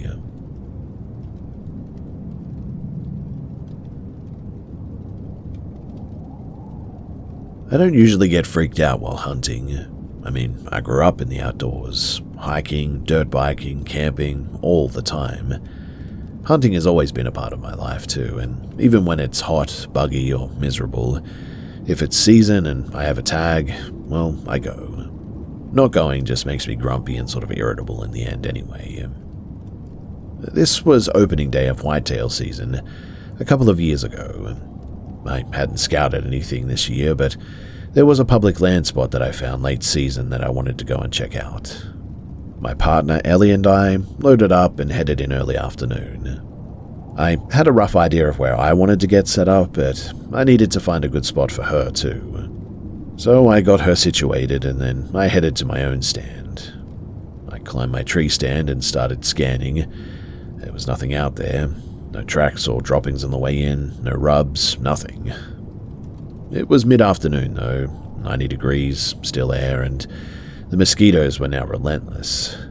I had forgotten my repellent too, which was annoying. So, sweat-soaked and irritated, I now felt like I was flailing more than hunting.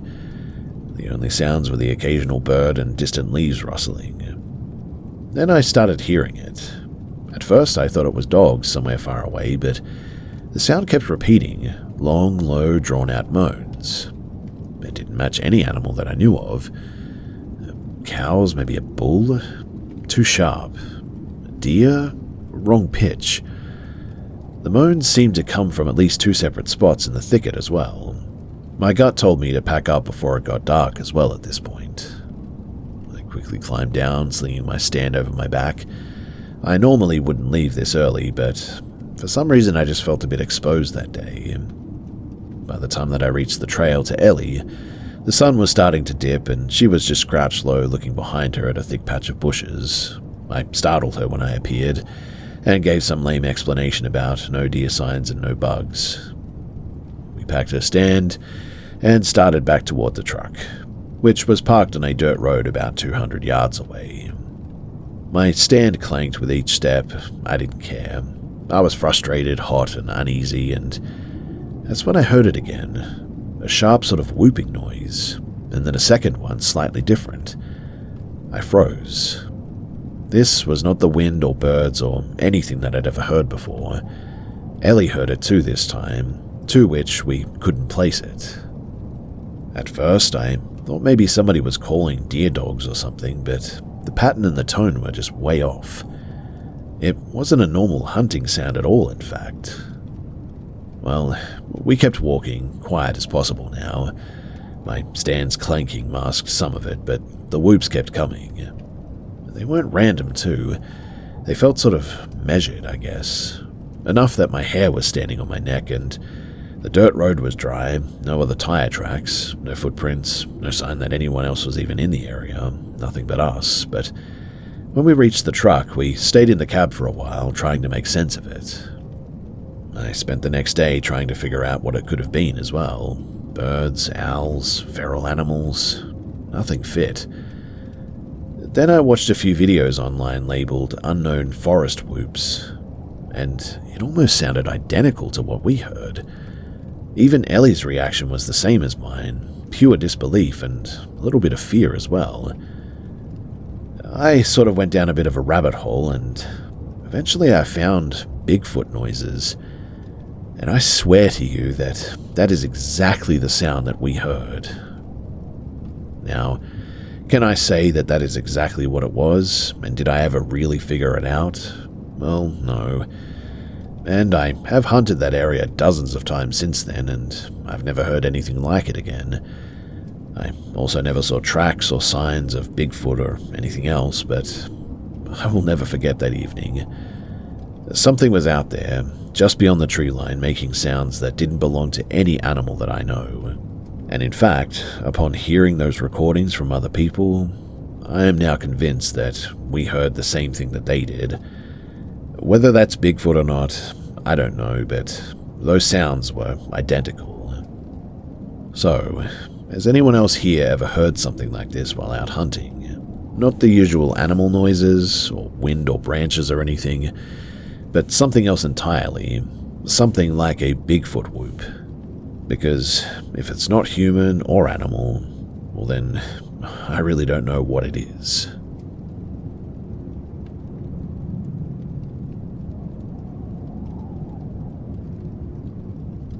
I've always done a lot of night photography, mostly astrophotography, so being alone at night is pretty normal for me. I used to think that I was pretty much fearless as well, but a few incidents over the past few years have made me really rethink that a little bit. So the first one happened back in 2019 on a spring night. I had my camera and tripod, and I decided to hike out to a spot that I knew. A wide, familiar trail about maybe a mile from the road. I often don't take a flashlight because I don't want to spook wildlife. They're easier to photograph if you stay in the dark after all. I also just like moving in darkness. It's quiet and I can focus better. I set up my usual vantage points near the water's edge and I started a long exposure. Everything was pretty normal as well until I heard some rustling off on the far side of the lake. I know the area well, but the sound was heavier and closer to the size of maybe a large dog. Then it started letting out these yells, deep, low, and almost guttural. Not like any animal that I knew in the area. It wasn't a distress call, too. It was sort of just a warning, I guess. It sounded angry and frustrated, though, like something big had been cornered or maybe even hurt.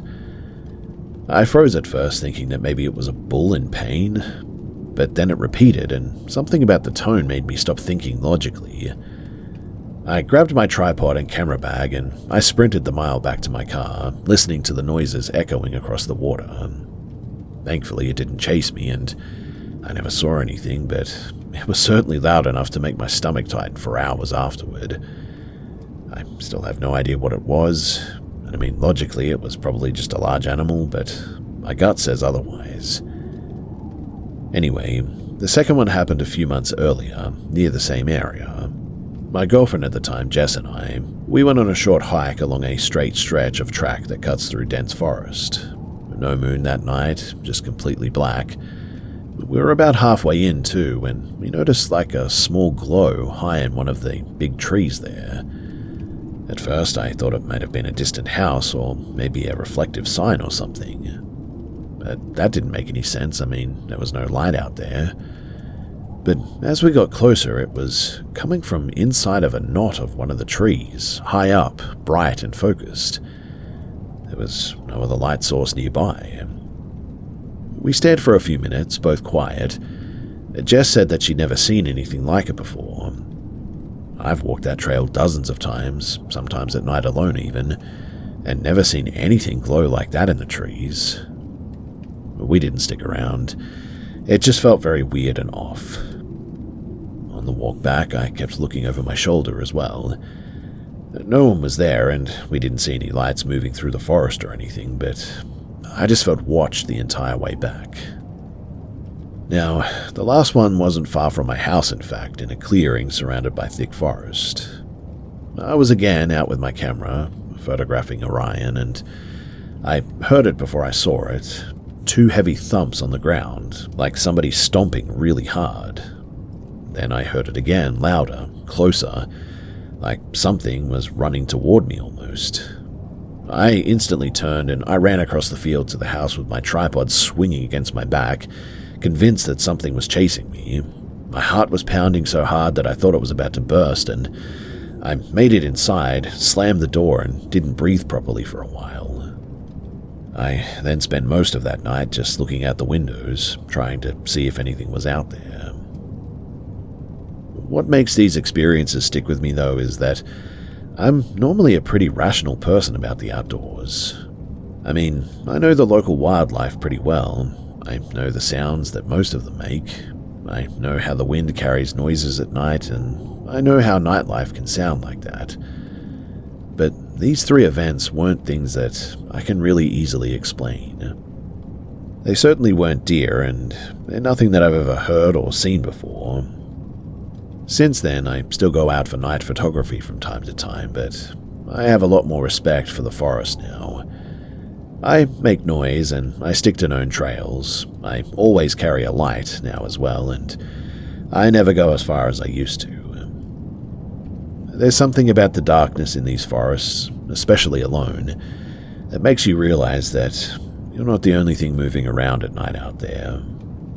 And I guess that's really the part that has stayed with me the most.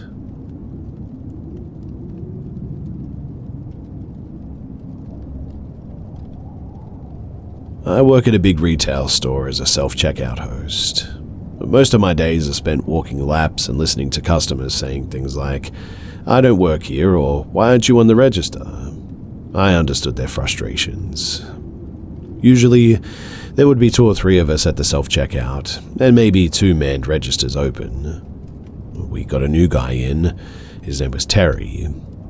Terry always wore a mask as it was 2021 and COVID was still COVIDing. I was training him, telling him to stock candy in bags and all that. He would ask questions anyone would ask, if I'm in school, if I have a girlfriend. I lived in a small city or big town that had a good college. Students from all over the country would come and usually wound up with prisons or retail. I usually asked the same questions too. I told him no on both accounts, and he then asked if I ever went hunting. We had a lot of woods and a big forest around town. No, I don't really like guns. He said that he'd have to take me one day, though. A few days go by, and he's over on my side again. He asks if I have any family in town, and if I did, do they live close? I live 3 doors down from my mum. He starts talking about hunting again, how he was out with his buddies and started using pack tactics, where they would box in the prey and finish off.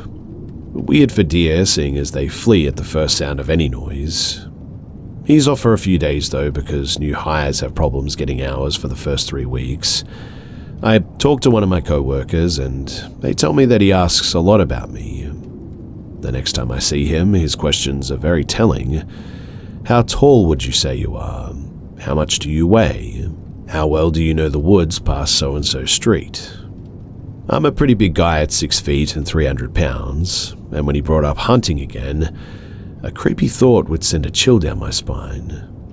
Come on, man, you'd like it. Just some good old boys shooting and stuff, late at night in the middle of the woods. But then, the real fun starts right before dawn. They won't know what hit them. The mask hid most of his face, but I could see it rise when he smiled. I don't know why he thought that would be a great way to convince someone. Other than feeling like they were about to hunt me, it sounded like I would have been bored as heck out there. I must have made a face or something because he turned and walked away pretty quickly. I told a couple of coworkers about it, but that was really the last day. I never saw him again after that, because he just left and never came back. And honestly, I'm kind of grateful for that.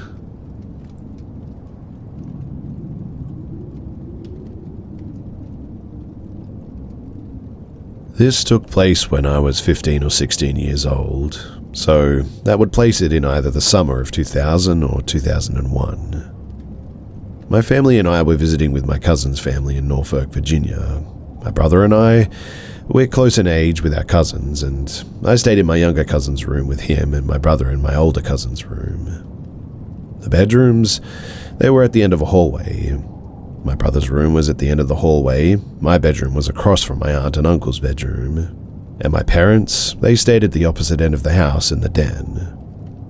So, it had been many years since we'd seen each other, so the first night my cousin and I stayed up after lights out to talk and just catch up. During our hours of conversation, he casually told me that the house was haunted by a woman. He had a reason why they thought that it was a woman, but I've since forgotten that. He told me, though, that the lights would go out unexpectedly from time to time, and there'd be strange noises late at night, and the most common happening would be that the TV in the den, it would turn on in the middle of the night without explanation. I was intrigued by this story. Our conversation moved on to other topics eventually, but in the early hours of the morning, we were still talking when suddenly there was a loud, heavy-sounding bang that sounded like it came from the kitchen. We fell silent and listened as we heard what sounded like footsteps, slowly coming down the hallway towards the bedrooms. The floors were hardwood, and to me, the footfall sounded like a small child that has put on their parents' shoes. They kind of slid, and then the heel would slap the floor. They sounded like they stopped right outside of our bedroom door, in fact. There was silence for a long moment. Then 3 loud knocks, not on our door, but on my other cousin's brother's room door. We both sprang up from our beds and flung open the door. My brother and cousin had already had their door open and were standing there, but there was nothing there. We could all hear our father's infamous snoring coming from the other end of the house, while my uncle, hearing us all saying "what the heck was that" to each other, came out of his room to curse us out and send us off to bed. Needless to say, though, I really didn't sleep very well on that trip.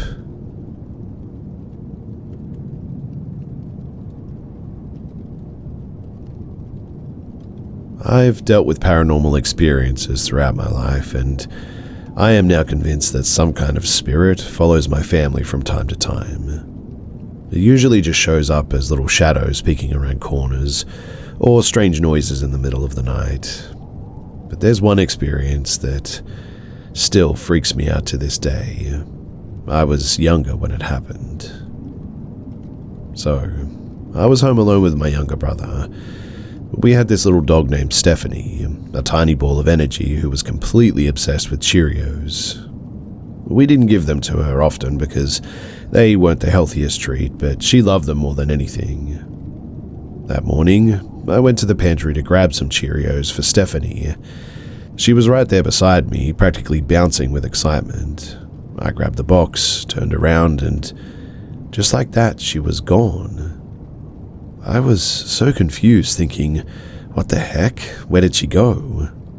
I immediately started searching the entire house, calling her name over and over. 2 hours went by, and still no sign of her. At this point, I was really worried. In a last-ditch effort, I grabbed her favorite squeaky toy, a little pig that she adored, and squeezed it. When out of nowhere, she appeared upstairs in the hallway, right in front of my brother's room. I could see her standing there from the main floor. Relief washed over me, but I was also confused as heck. I called out to her, "Come down here, I have your Cheerios and your squeaky pig toy." But instead of coming to me, she started walking back and forth, crying like she was stuck or maybe scared or something. I was baffled and getting a little bit scared myself at this point. I kept urging her to come to me, but her crying only grew louder and more desperate. so I started climbing the stairs, but the higher I went, the louder her cries became. I began to worry that she might be hurt or trapped, so I hurried up the stairs, my heart racing. When I reached the top, I suddenly felt something scratch down my back, 5 distinct fingers.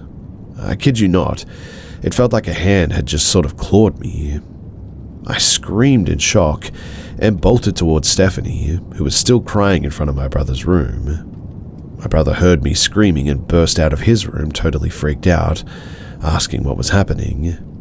I told him that something had scratched me, and then out of nowhere, we both started hearing this loud banging on the walls. We were completely terrified, so without thinking, I grabbed Stephanie, and my brother and I ran downstairs to the solarium, which had a glass door. We shut it behind us, thinking that we'd be safe there, but then the banging started again, this time on the glass door itself. We could see through it, and I can assure you that there was no one there. It was just us, but the banging was relentless, echoing through the room. We were both sobbing by now, absolutely terrified. We called our mum, begging her to come home immediately, but she didn't believe us. She thought that we were just imagining things or trying to prank her. Later, when things finally calmed down, my brother checked my back, and sure enough, I had 5 scratch marks running down my skin. They weren't deep, but they were definitely there. And that was really the only time that I was ever physically attacked by, well, that spirit. It makes me wonder, too, if another one entered my home that day, because it's so odd and out of character that it just seems, well, different.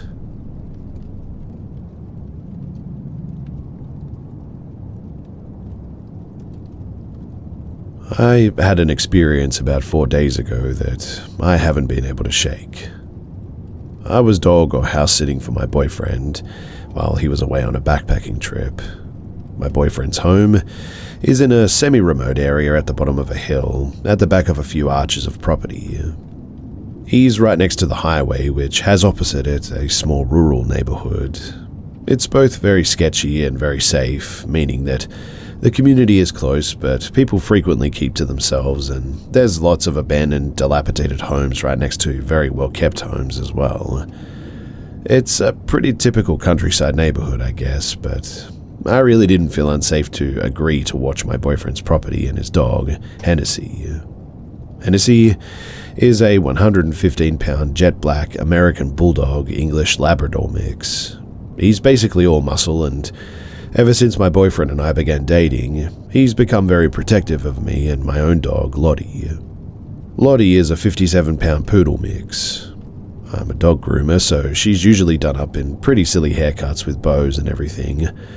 All of this is to say that one of my dogs is very intimidating, and the other certainly is not. Now, because of his strength, however, I cannot walk Hennessy and Lottie at the same time on my own, and so I usually walk Lottie alone and then go back to get Hennessy and walk him alone. We do about 30 minutes of walking each, and I like to take Hennessy after Lottie at night because I feel safer with him as it gets later. This is important too because this was the case about 4 nights ago. I was about 3/4 of the way through my walk with Lottie when I got this really weird feeling that I was being watched. The hairs on the back of my neck stood up, and I looked around to see that about 30 feet or so back, there was a tall man in a hoodie standing next to an older, rundown home. I instantly thought that the hoodie was a bit weird. I live in Northern California, and it's early August. It doesn't get colder than like 87 degrees in the evening, especially when the sun was still setting like it was at that time. I forced myself to brush it off though, as I tend to be fairly paranoid due to my years of reading scary stories. But as I kept walking, the sun kept setting and the streets began to slowly get darker. I would glance back from time to time and notice that the man was keeping pace with me, not breaking that 30-odd foot distance, but still. If I turned a corner, so did he. If I sped up, so did he. Finally, we reached the highway, and I crossed right before a car came speeding past, hoping that if the guy was following me, this would put some distance between him and myself, which thankfully it did. But that didn't stop him from continuing to follow me. I walked as fast as I could to the house, not wanting to turn around, but now being able to hear his footsteps on the gravel. At this point, Lottie had noticed him too and started to bark and growl a bit. I forced her to keep moving and thankfully made it back inside the house, slamming and locking the door, hoping that that was the end of it. But it was not. Moments after I'd shut and locked the door, I felt someone trying to open it. The dogs heard this too and started barking because they always do when someone is at the door. There's no peephole on my door, but I can talk to whoever is on the other side because it's a pretty thin door. So I yelled out and asked who was there. Through the barking, I could hear a man's voice. "I love your dog. Can I meet her?" For some reason, the way that he said it was just so creepy. It was like there was nothing behind it, kind of like he had rehearsed the line or decided to say it beforehand. I yelled back no and asked him to please go away.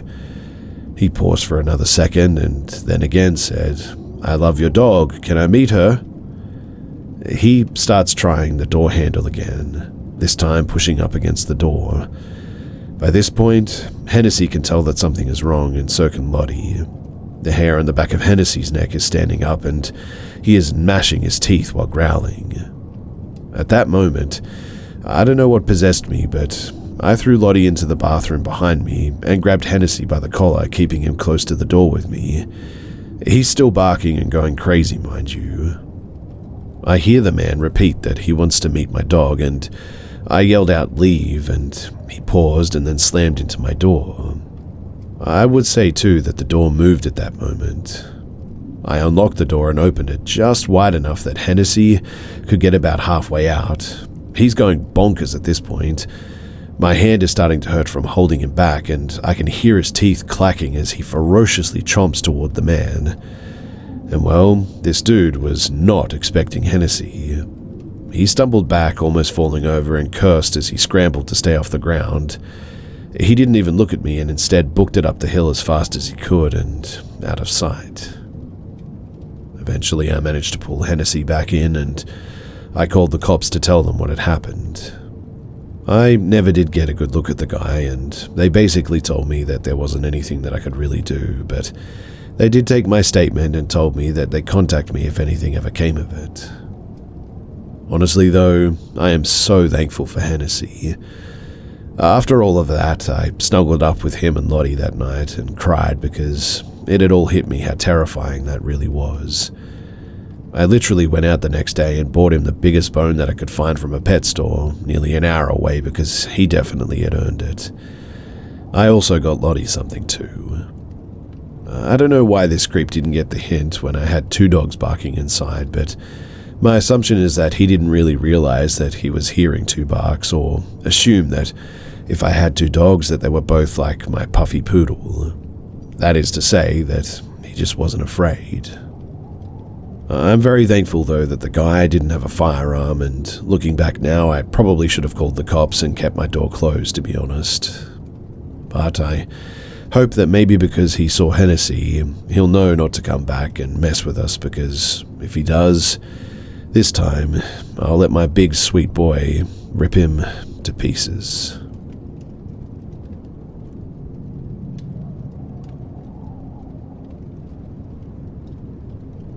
Ever since my grandfather, who lived with us, became sick, and after his recent death, my mother and I have noticed a drastic increase in unexplainable things happening inside of our house.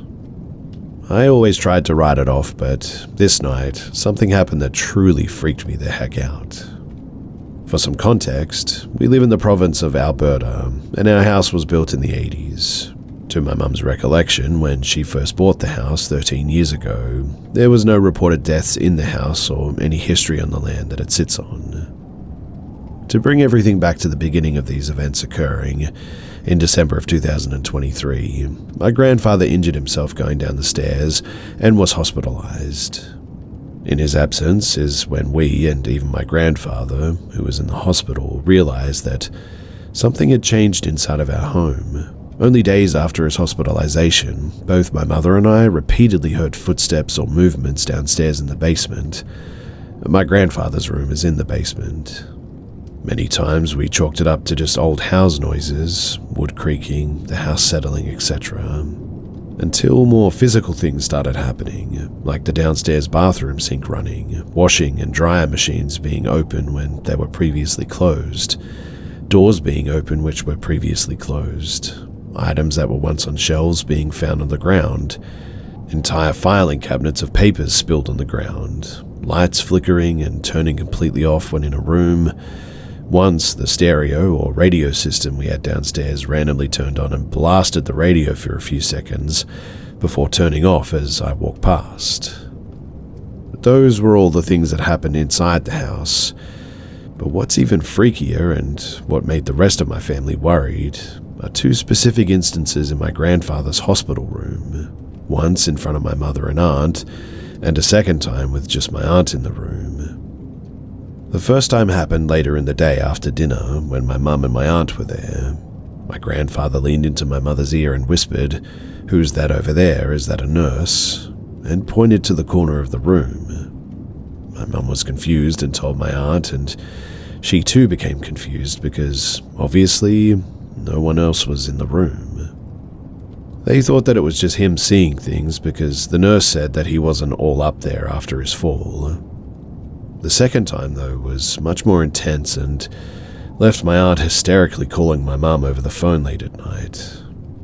She told my mum that my grandfather was starting to fall asleep when he just sort of jolted up with a horrified look on his face and quietly told my aunt that the devil himself was standing behind her. She freaked out and stood from her chair and turned and saw nothing. She calmed back down and sat back in her chair and tried to ease my grandfather. She said that he never calmed down and then loudly yelled, "He's trying to grab you." And my aunt said that she felt something touch her shoulder along with a breath on the back of her neck. She quickly called my mum soon after in a panic, and my mum advised her to go home for the night. And after that, there were no more incidences in the hospital. After that, there seemed to be less activity at our house until, well, he passed a few weeks ago.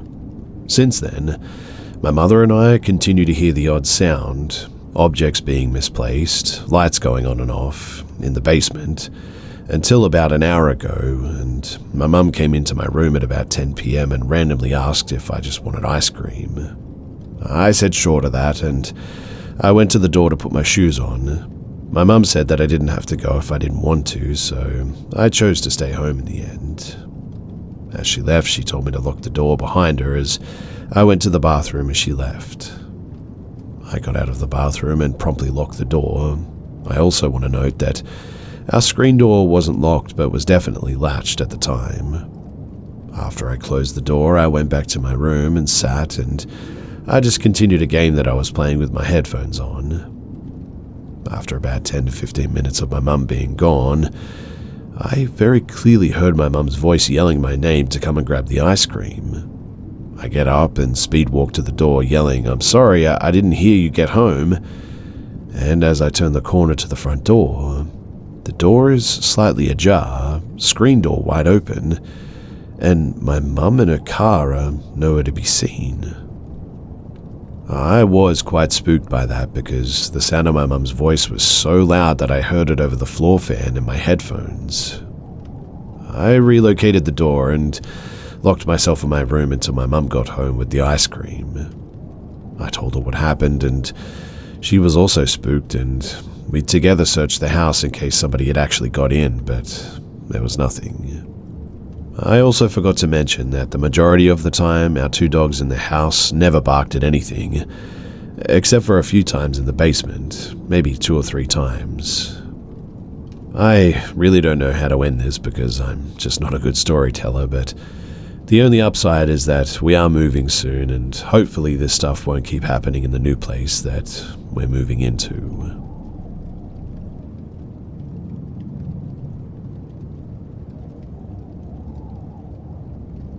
I worked security in 2019 to 2021.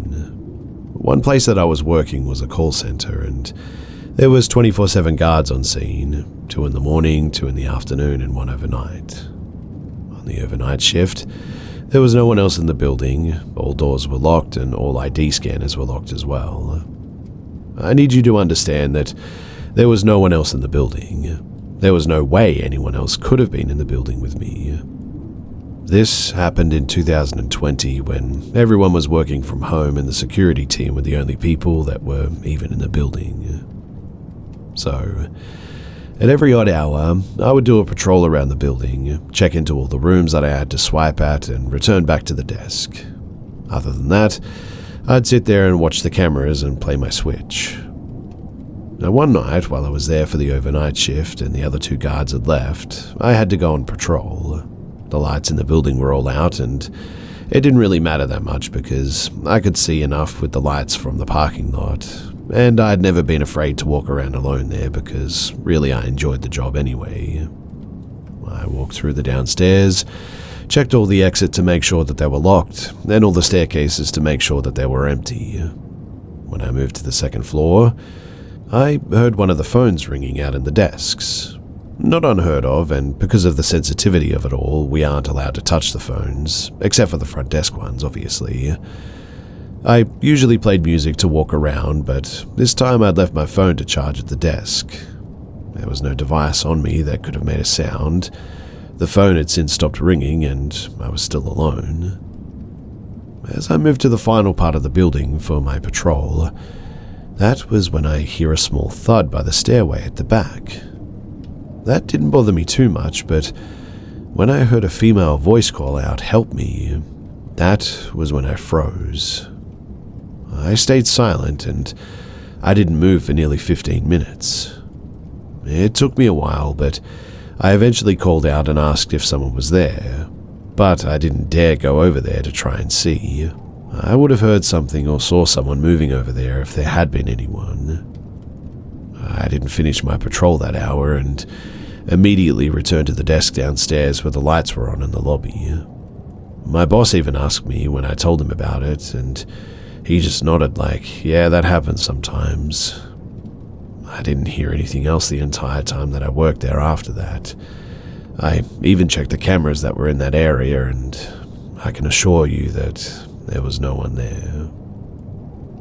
I always used to figure that ghosts were real, or I wanted to believe that they were, but that night completely proved to me that ghosts really are real, and when one asks for help, you probably shouldn't really risk yourself.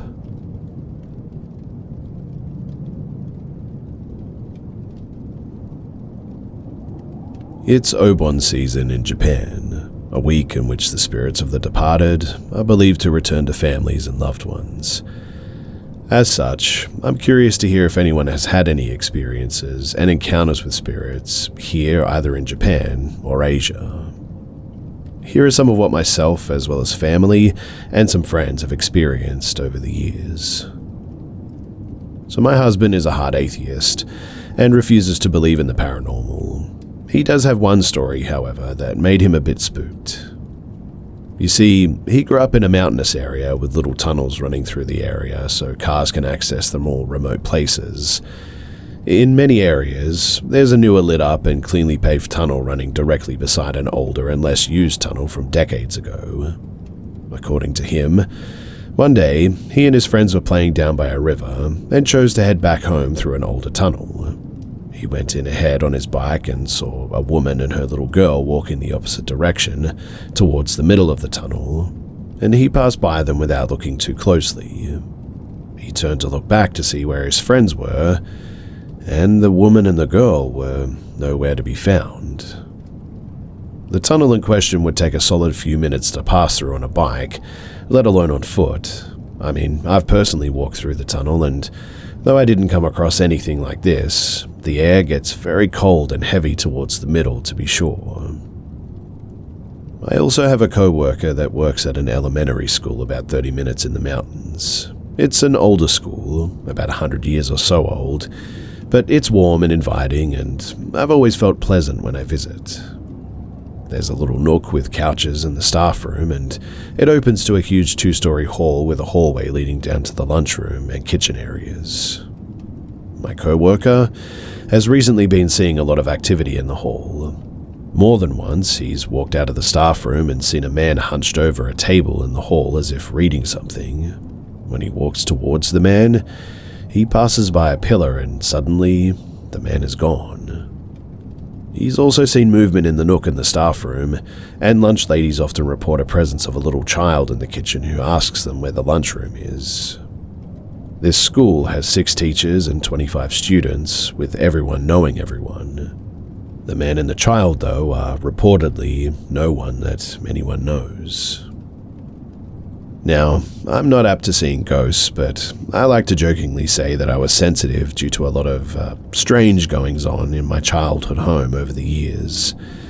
This came back to bite me, though, when I got a little bit overly cocky, I guess you could say, during some ghost stories in the town over, and I think something followed me home. So I used to live in Kagoshima, Japan as an English teacher back in 2018. My home was in a city nearby in a bright and warm 2-bedroom apartment that was 2 floors above another teacher's. My best friend lived nearby in a 2-towered apartment complex and below another teacher, Todd, so I would visit the area to stay over and hang out every once in a while. Once my best friend returned to the US, a new teacher, Ashley, moved in. But since my friend's apartment was being renovated, Ashley stayed in the apartment next door for a few months. That October, I took my little black car down and went to a barbecue dinner where Ashley, Todd, and some other friends were telling ghost stories. Ashley was visibly upset when it came time for her story, which was apparently true and happening currently, she said. She would hear walking around from Todd's apartment at late hours, and Todd had told her every time that he was out visiting his girlfriend at the time, so it clearly wasn't him. She also mentioned having horrible dreams about being stuck in her bed while her room filled with water as a ghost with long black hair stood outside of her window, as if demonstrating, "This is what I can do to you." Todd was backing up these claims, confirming the calls from Ashley and that he indeed was never around when they came. His brother, who is like a kind of medicine man or shaman in their community, apparently reached out to him out of the blue, saying that he had a dream that compelled him to draw a picture of what he saw. Todd pulls out the text of the picture his brother drew, and Ashley and myself also began freaking out at its sight. It was a picture of a white ghost with long black hair, crouched as if crawling on the outset balcony of an apartment. Ashley swears that it's exactly what has been appearing in her dreams, and all of us confirm unequivocally that the backdrop of this drawing is the exact building where Todd and Ashley live, the one where I'd visited my best friend dozens of times. Everyone is freaked out, but also sort of excited for some reason, like, oh boy, a real ghost situation, how fun for us. How naive we were, we came to realize. We decided to go back to Todd's place once we finished eating, and I felt a heaviness when I walked in. I told him immediately and seemed intrigued, but brushed it off as it's his apartment and he's got to be able to fall asleep there that night. I noticed that the same area that I felt heaviness was completely fine as I left to go home, but the entire solo drive back to my apartment was incredibly fear-filled and really tense, and I was afraid to look behind me as if I were going to see something in the back seat. I brushed it off as just my imagination, as I too had to be able to fall asleep that night, and proceeded to try and do so when I got home. Now, at 2:30 in the morning, I woke up drenched in a sweat with my arms and fists clenched so tightly around my head that I had lost feeling in them. There was a deep and dark heaviness all around me, and I just felt this overwhelming fear not to open my eyes. I'd never been one to have nightmares or sleep paralysis or anything, and I was completely awake as I remember being unable to fall back asleep and thinking like, oh no, I have work tomorrow, why the heck am I not sleeping at a time like this? The next morning though, I texted Ashley what happened and she freaked out saying that she didn't tell anyone this, but The exact same thing happened to her when she had the nightmares. She also asked me if I heard any wooden-like tapping coming from inside of my house, and I said yes. I noticed something coming from the corner when I got home, and I just chalked it up to the support beam settling. She gets even more worked up over this, saying that she didn't say anything about the corners, but that's where she heard the tapping as well. She and I messaged Todd immediately, asking if there was something his brother could do in this case, since apparently he had a dream about this happening too. Basically, he sent us over some symbols on paper and told us to burn them in the apartment to purify the space, and to leave one unburned to repel whatever it was.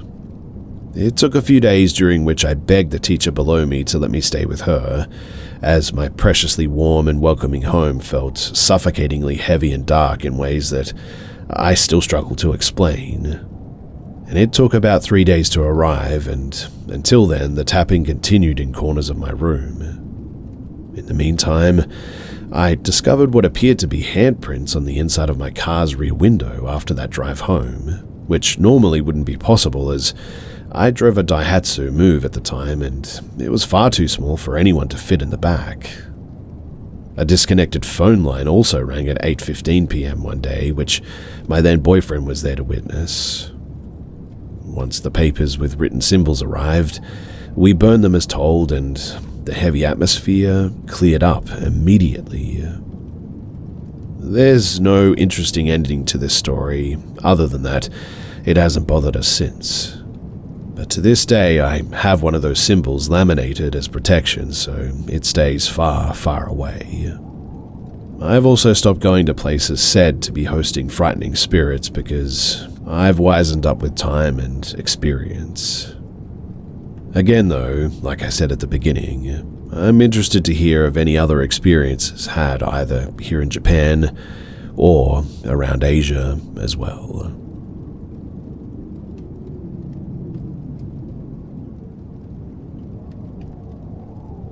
When I reflect on my childhood, I have a reoccurring memory that always baffles me. I remember one day, I was about 5 or 6, I was at home alone with my mum while she napped. I don't have an exact memory, but I recall sitting on the couch in our living room and looking up, and in front of me was a massive, praying mantis-like creature. It was so massive that it filled the entire room. I'm talking like 8 feet tall at least. I don't really recall it moving much, if at all, but I went into freeze mode and felt like I shouldn't make any eye contact. I felt like I couldn't move and was paralyzed by fear. I sat there, trying to be as still as possible for a couple of minutes. I knew distinctly that this was not a dream, too. My childhood brain could only process it as being an extremely large bug, but I felt incredibly confused by just how large it was. I remember kind of just thinking that it wasn't something particularly strange and must have been something that I just hadn't learned the existence of yet. However, I knew that I was scared. Eventually, I mustered up the courage to run upstairs and ask my mum for help. I woke my mum up and told her that there was a massive praying mantis downstairs. She, of course, just thought that it must have been a normal-sized bug.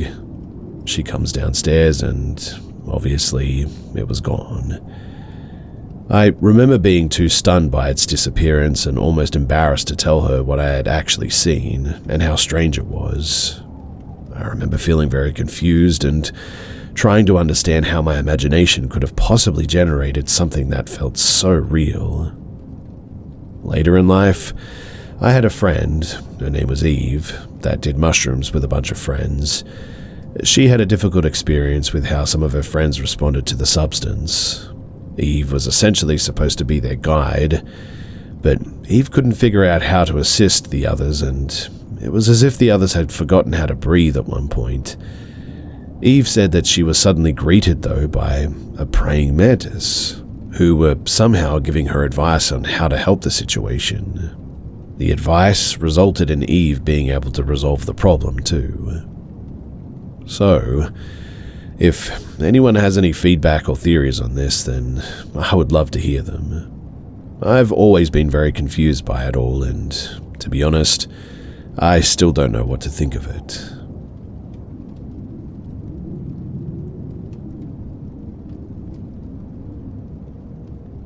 Something really strange has been happening lately, and I know I'm not crazy because friends of mine have experienced this with me on 2 separate occasions. But I swear that I'm teleporting across town somehow. This has happened to me 3 times, and it's seriously starting to freak me out. It happened for the 3rd time less than an hour ago. I was riding on my friend's car back to my place from a movie theater on the opposite side of town, a trip that would normally take around 15 minutes. It took us 5, and I noticed what had happened almost immediately, but I didn't want to say anything until my friend, E, did out of fear of sounding crazy. On the drive, we randomly ended up downtown, close to my place, much sooner than we should have. The transition is so seamless that I can't tell the difference until I see man-made landmarks like buildings. E mentioned that he didn't make any turns that he'd normally have to get there. We just sort of ended up there. We weren't distracted by a conversation or anything, and the both of us were stone cold sober. Then E started to freak out a little bit. I told him about the other 2 experiences that I'd had, more on those later, but we made it to my place and decompressed for a bit before he left. In the car, I told E about the other 2 events that I experienced. The first time I had something like that happen, I was walking to a gas station to grab a snack after work, I think, and somehow ended up walking on a street like a mile down the road. No time had passed at all, and I know this because I check my watch fairly often. The second experience was the more drastic of all 3 that I've had, though. I was in the car with another friend of mine, his name is Jay, and we were on our way to a Walmart, a 30-minute drive away from his place one morning, but we ended up getting there in 10 minutes. He noticed what had happened shortly after starting the drive over, and we took a turn into this more scenic road on my state, Virginia, which would be a straight path to North Carolina. But instead of us going towards North Carolina, we ended up in a very similar road much closer to that Walmart within a matter of seconds. The transition was nearly unnoticeable until, well, I saw buildings that I recognized from part of the town the Walmart was in. And that experience, it really freaked me out. I have no clue what's going on, and to be honest, I'm genuinely really scared. I don't know what's happening, and I want to find out, which is why I'm here. Has anyone else experienced something like this? Another thing too that happens, and this has been consistent with all 3 times, is that I, along with E and J, get this sort of horrible burning sensation in our lower chests, and we feel this awful sense of uneasiness all of a sudden. Standing up after an experience like this feels like a burden, and walking around is awkward and clumsy too. All 3 times I've had this happen, I, along with E and J as well, have been completely sober. So, please help. Because honestly, I just want to know what the heck is happening.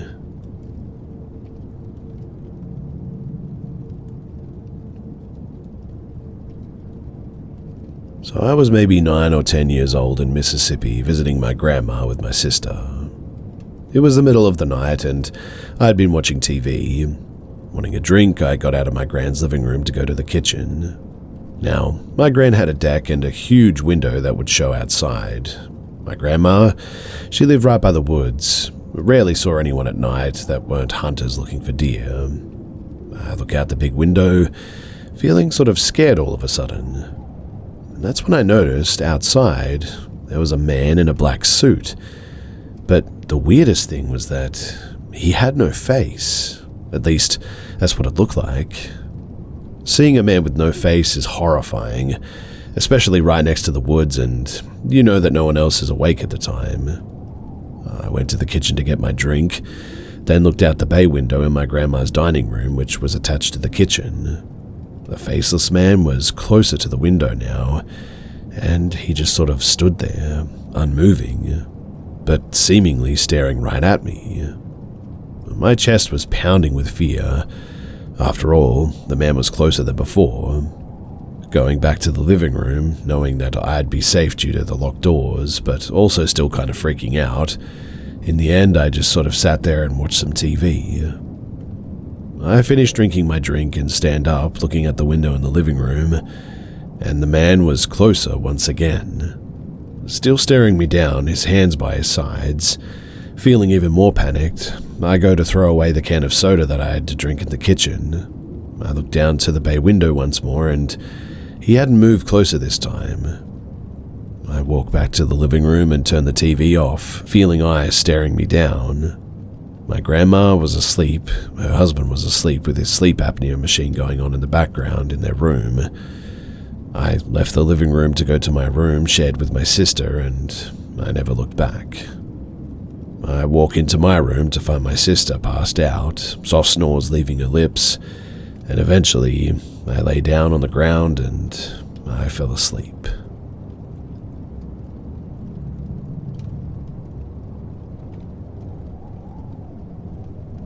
I found the courage to share this after, hearing numerous sightings of North American Indian mythical creatures, specifically the short people that seem to go by many names across the tribal regions of America.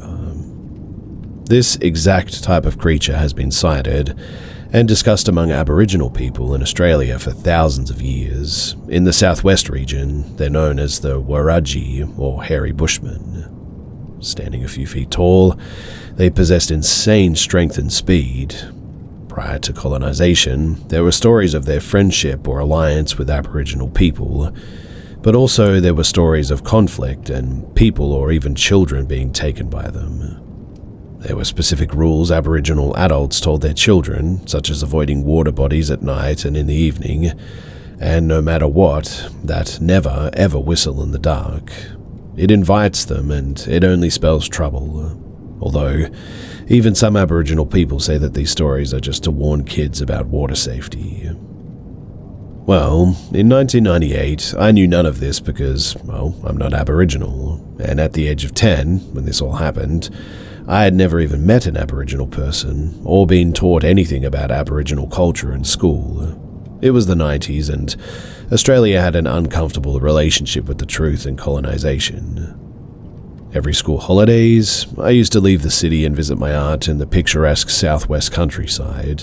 I needed no encouragement in going because I loved the outdoors and had free rein to run amok on the dirt bike and go fishing alongside the magnificent Blackwood River whenever I felt like it, and so I went a lot. It was the 90s in Australia, and incredibly safe for a 10-year-old kid to roam the landscape for miles and hours on end, all alone with nothing but a trusty pocket knife. I was able to walk through my aunt's massive property to the edge of the forest, and then into the depths where the river flowed through, fishing for trout and redfin. On the last evening before I was due to go back home to the city, I was down there fishing alone as the sun was setting. I knew that I'd get into trouble being out that late, but having already snared a few trout, I figured that I'd be quickly forgiven. Plus, I was still getting bites, and I remember having caught the fish and kept them in an old metal bucket. I was on my last few pieces of bait anyway when I recall hearing a tiny sort of pinging noise on the side of the bucket. At first, I thought nothing of it because large gum nuts often fell from the trees. But then it happened again, much louder and more forceful this time. I remember checking the bucket and realized that they were small rocks and not gum nuts at all. I looked around assuming it was some kids from a neighboring property, which was very unlikely as it was maybe a 30-minute walk to the next property, at the other side of the river backed onto the national park where there were no other farms for miles too. Plus, I hadn't come across any kids throughout my entire stay at the farm either. But this is where it got pretty scary. The rocks, they got bigger and they started flying in from different directions, cutting my cheek and hitting me in the head. At this stage, I started crying. I was only 10 after all, and dropped the fishing rod. I had 3 large trout in the bucket, and my intention was to pick it up and run back to the farm as quick as I could. As I bent to pick it up, though, I was hit by another rock in the side of the head and fell over. I pulled myself up and I stared over to the other side of the river, the main source of the rocks. What I saw paralyzed my whole body with fear. It was nearly dark at this stage, but I saw the outline of 3 short-looking bodies covered in hair. I would have put them at maybe a meter tall, 3 or 4 feet at most, the size of small children, but with the bodies of men. Their faces looked like they were sort of part ape, part human, but it was their eyes though. Even though it was getting dark, their eyes had this piercing yellow glow, but were completely black in the middle. They wore no clothes, but were covered in extremely thick, sort of clumpy hair all over their bodies, except from the knees down, and had arms that hung almost like cavemen. But here's the strangest thing. They stared at me almost without moving, like literal statues, with a curious expression fixed on their faces, and making absolutely no noise whatsoever. It made no sense, as only a few moments before rocks were pelting in from all directions, and yet now they appeared frozen, except for their eyes, which followed me. I managed to pull myself up and ran faster than all heck. My aunt was standing on the balcony and watched me tear through the long grass as quick as I could, with blood and cuts on my face. I told her everything, and she eventually called the police. One officer came by to get a statement, and he said that he'd visit some of the other farms around town, but he was certain that there weren't any other families in the area. My aunt just assumed that I couldn't see the figures properly due to the lack of light, and maybe even was suffering concussion from the rocks that hit my head. She assumed that they were kids or teens, but I know what I saw, and I'll never forget those murderous-looking yellow eyes, ever. The next morning, I went with my aunt to collect the fishing rod and bucket, and my aunt was shocked to see the fishing rod and the bucket were still there. She thought that it was an opportunistic crime, and we checked the bucket, and what we saw made our skin crawl. 3 perfect trout skeletons were now floating in the bucket, not one morsel left.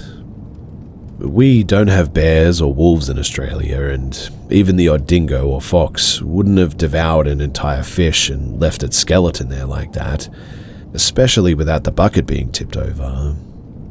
The whole ordeal was genuinely terrifying, but as things tend to happen when you're a kid, you just sort of forget about it, or it lives somewhere in the back of your mind rent-free for a while.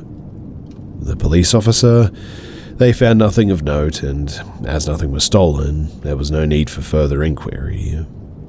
It was the talk of the country pub for a few weeks, though. My aunt was a local. The town had experienced odd things throughout the years, such as the sighting of tiger-like animals in the deep forest, and other strange noises and happenings reported by lumberjacks in the deep forest too. But it wasn't until I got into my 20s and became a social worker that I started working with Aboriginal communities in town. During celebratory events, I came to learn of the different Dreamtime creation stories, and eventually I had the confidence to tell an elder about what I went through when I was young. He immediately recognized it as the Warajis straight away and said that I was lucky to leave that forest alive. He seemed to think that they must have believed that I was an Aboriginal boy, and I do have a mixed racial background, and the protocol would have been for me to leave a couple of fish outside the bucket, skewered on sticks for them to come and collect after as payment for fishing in their river. But as I didn't, they reminded me, the first few pelts, and when I still didn't, they eventually attacked. There aren't any Aboriginal families in that part of the southwest, Caucasian only, to this day too, which may explain why it only happened to me. The elder believed that they could have taken me though for disobeying their sacred customs. That part always wakes me up in a cold sweat in the middle of the night because genuinely I believe they could have. It's not a story I tell my family and friends, but will confide in with the odd Aboriginal colleague or client at work, and they always tell me similar things. Don't even get me started on the Australian desert. But I'm 36 now, and as time has gone on, I find this event something that I think about more often. And that, despite becoming more logical and cynical in age. I often ponder its significance and proof of otherworldly beings living alongside of us on this planet. And whenever I think about it, I always shudder.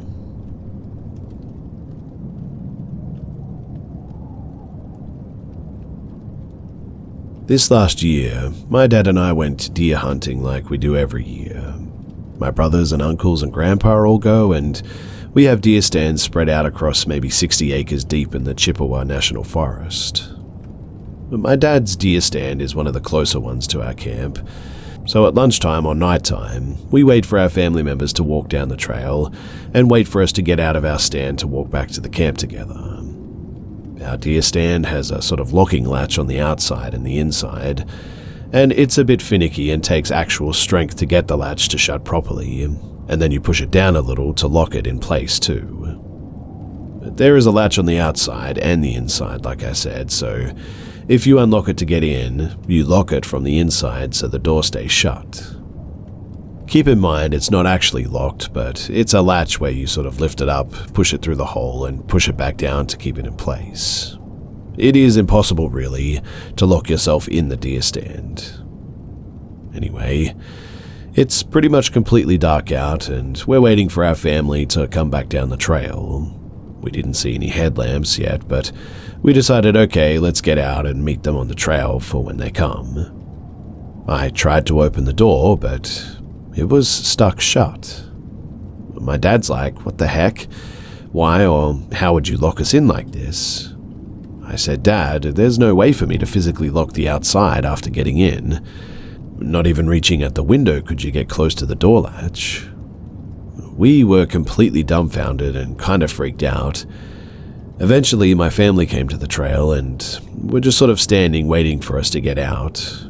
My brother walked up to our stand and opened the latch for us, also confused how that could have possibly happened. Like I said, it takes some real strength to push that latch up and through the hole and latch back down like that. And there's just absolutely no possible way that we could have locked the outside from the inside. I still don't know how this happened, but it freaks me out to think that maybe somebody was out there trying to lock us in or something. I'm a little bit nervous to go hunting this year. I hate walking into the woods at 5 a.m. and back to camp at dark. I hope I don't experience anything like that again, because it definitely has me really unnerved.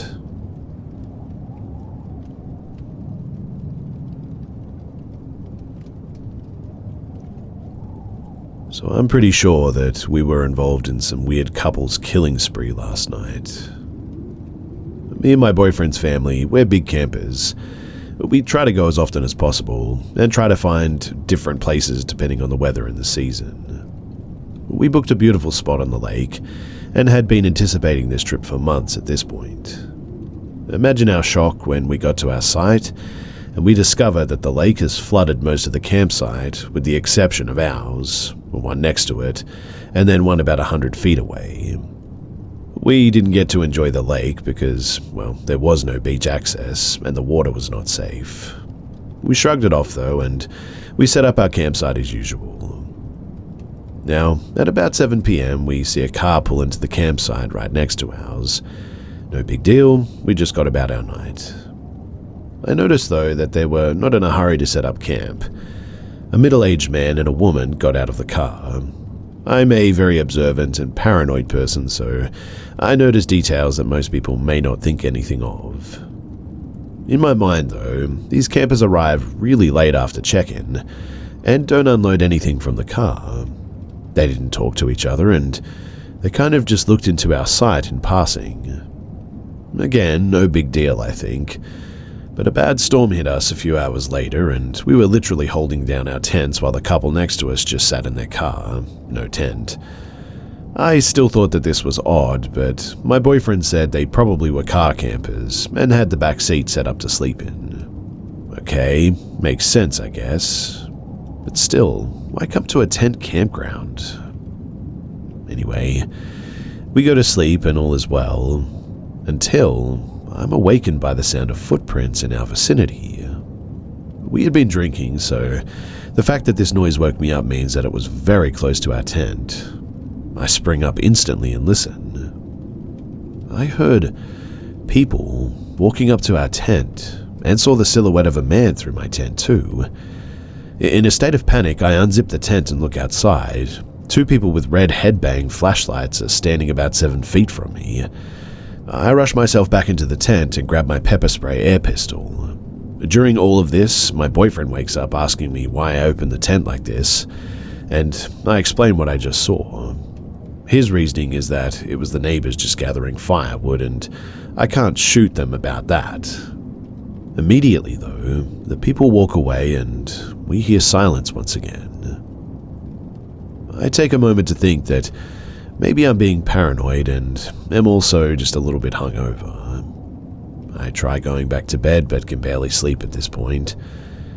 The next morning, though, we wake up and the couple next to us has what looked like a tarp tied from one tree to another.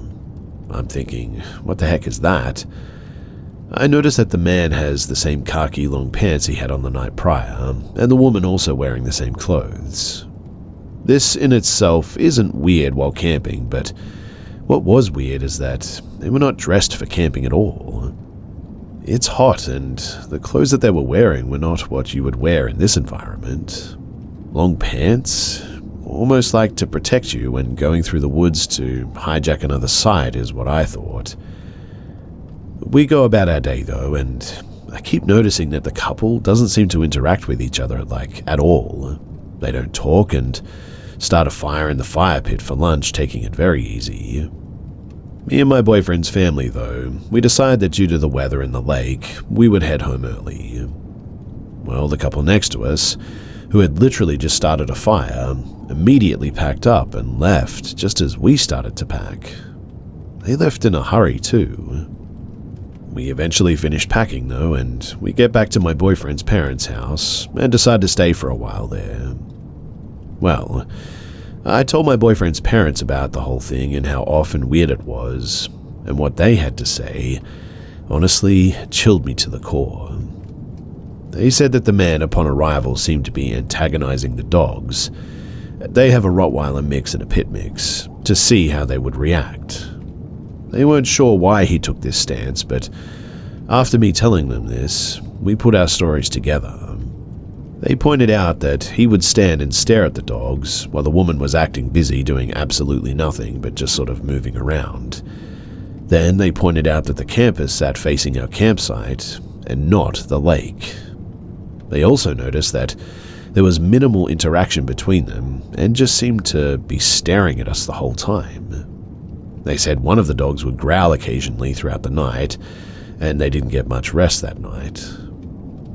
When I brought up that my boyfriend said that they were probably just getting firewood, they both said, why would they go out of their way to collect firewood that has been heavily rained on? Also, why wait till we go to sleep and then pack up the next day and leave?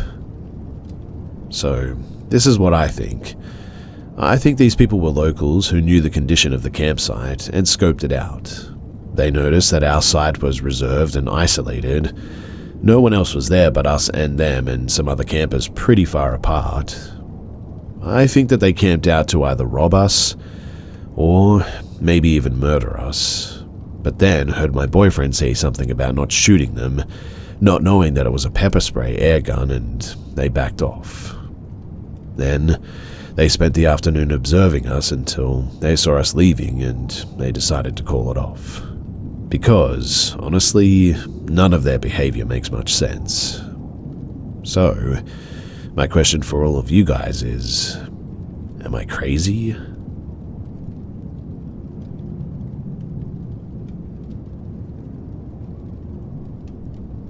Early on in my relationship, I'm 24 and female. I frequently spent the night at my boyfriend's, 23 and male, his condo.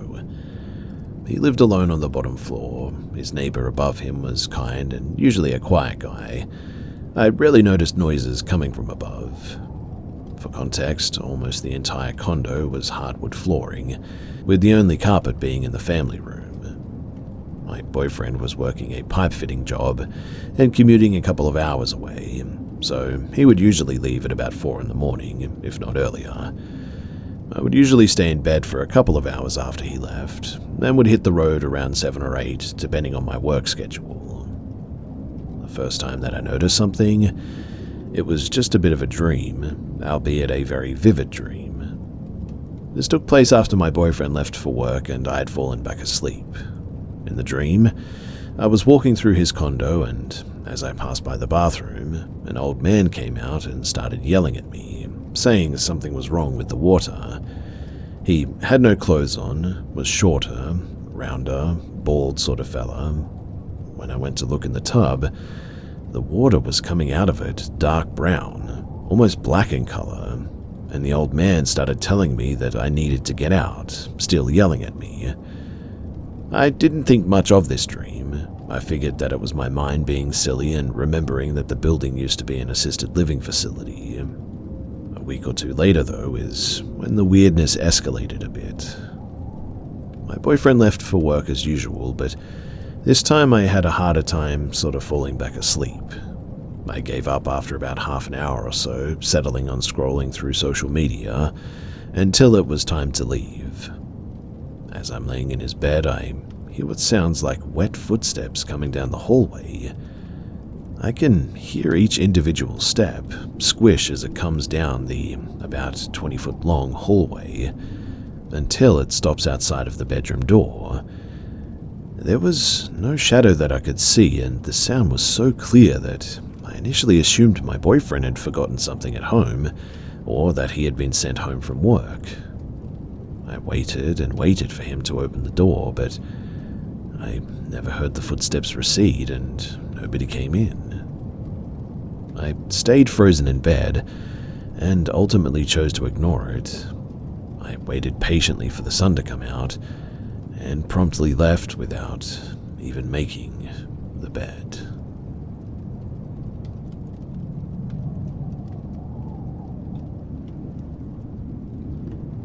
I'm certainly no stranger to the supernatural and paranormal. It's not uncommon for people in my family to experience these things, but it has been a really long time since I've experienced this particular reoccurrence, and life has gotten a bit better since it stopped years ago.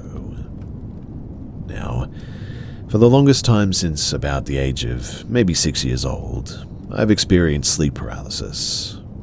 Before it started happening, I experienced a really terrible dream of a tall humanoid-shaped monster that was fully black. Not a shadow figure, not a person shrouded in darkness. This thing was made of, like, void. Basically, in the dream, I heard a loud roar from outside my 2-story bedroom window. I looked outside and saw this thing standing underneath a corner street lamp. No visible features, beside it being tall, like maybe 8 foot, humanoid in frame, and the roaring noise was coming straight from it. I would then run downstairs and my family would surround me like they were trying to guard me from this thing, but each time I turned around, a family member would vanish, and then once they were all gone, everything would go back as the roaring got louder, and then I would wake up. I would only ever experience this dream once, but it got followed first by brief bouts of what I feel is maybe like astral projection or an out-of-body experience, which only occurred in my grandma's house for some reason. I would wake up and see myself in bed, and then feel this sort of pulling sensation that would lead me to the front door, and I would stare at them and feel this sensation that something was on the other side of that door and wanted me to come outside. Nothing ever spoke. There was no noise, but I felt this draining and foreboding sensation when I stood looking at that door, and I would wake up extra tired the following day. This was a reoccurring experience, only ever at my grandmother's house, which I fully believe was haunted, and I can explain that later. The sleep paralysis was far more random though, like once a year I would guess. At first I wouldn't see anything. I would just experience the horrible panic of being unable to move, my heart racing, my chest feeling heavy and feeling really hot and uncomfortable. Then eventually I'd see that void creature in the dream that I had when I was 6. It never did anything. It was silent this time. But there was a fuzzy crackling noise coming from it, like static, and again it looked as if my hand would disappear if I were to try and reach out to touch it. Each time I would have sleep paralysis, it would be closer to me as well, like it was just inching closer each time that I had an episode. The last and final straw that I saw it was when I was 21, and it had actually been a couple of years since I experienced anything. So I brushed it off for the longest time, but one night I woke up feeling extremely hot, and the void figure was just standing directly next to my bed, looking down at me with bright, burning red eyes. The room itself was also a hazy, deep red, as if it was in a photography dark room or something. The static noise was pretty loud, and it sounded like this thing was speaking, but I couldn't make out any actual words. Its voice was deep and kind of had a vibration to it. Oddly enough, I didn't feel fear as I stared up at it. I just stared at it for what felt like maybe a minute, and then I closed my eyes and went back to sleep, almost as if I just couldn't be bothered with it. I didn't even remember it as well until midday the following day, and that was when I actually was scared. But weirdly, nothing further ever happened after that. At least for a while it didn't. No sleep paralysis, no void figure in dreams, nothing. It just stopped. It wasn't until I was about 30-something as well that something happened that shaked me up pretty badly. I was married at the time, and my husband worked overnight, so I'd be at home by myself and sleeping. I need some kind of white noise in order to sleep, and that usually comes in the form of a fan being on. I woke up because the fan turned off. It isn't actually uncommon for the power to go out randomly in our area for an hour or so in the middle of the night, so I merely sat up in bed for a moment out of confusion. For a split second, though, I thought that I heard what sounded like a quiet growl under my bed. I didn't have any pets at the time. I brushed it off because it was so quiet, and I figured that I must still be out of it from sleep or whatever. But I got up with the intention to go to the kitchen to see if the oven light was blinking, because that usually indicated that the power simply just went out and was now back on. But the second that I opened the bedroom door, there was that deafening roar from the nightmare when I was 6, and everything in the house suddenly turned red. My only thought was to run out the front door, but when I did, I ran right out of my bedroom again like I was caught in some sort of a loop. I couldn't leave the house. The roar was suddenly getting louder, and I was really starting to panic. I began screaming, and I kept repeating, "Wake up and let me out," when I finally stopped by the front door and just held the doorknob. I could feel sharp claws dragging down the back of my neck when suddenly I woke up. I was drenched in a cold sweat, and I was stuck in bed for a while because I was just afraid to move. But eventually I found the courage to get up and turn on every light in the house, and that definitely was the most vivid nightmare that I had ever had. I'm almost 34 now. I got out of a toxic, unfaithful marriage and currently am doing a lot better on my own. There were a lot of negative people in my life before, and have since cut them out of my life. And who knows, maybe that plays a part in all of this, because I haven't had anything like that really happen since then. Then again, I've had years of dry spells before, and I don't get nightmares quite like that anymore. None involving the void being, at least. Who knows, maybe my cats play a role since they sleep right next to me every night, and in a way I feel like they ward off bad things. I fully believe that I had been haunted by something that preyed on me when I was most vulnerable in my life. I just really hope that I never experience it again.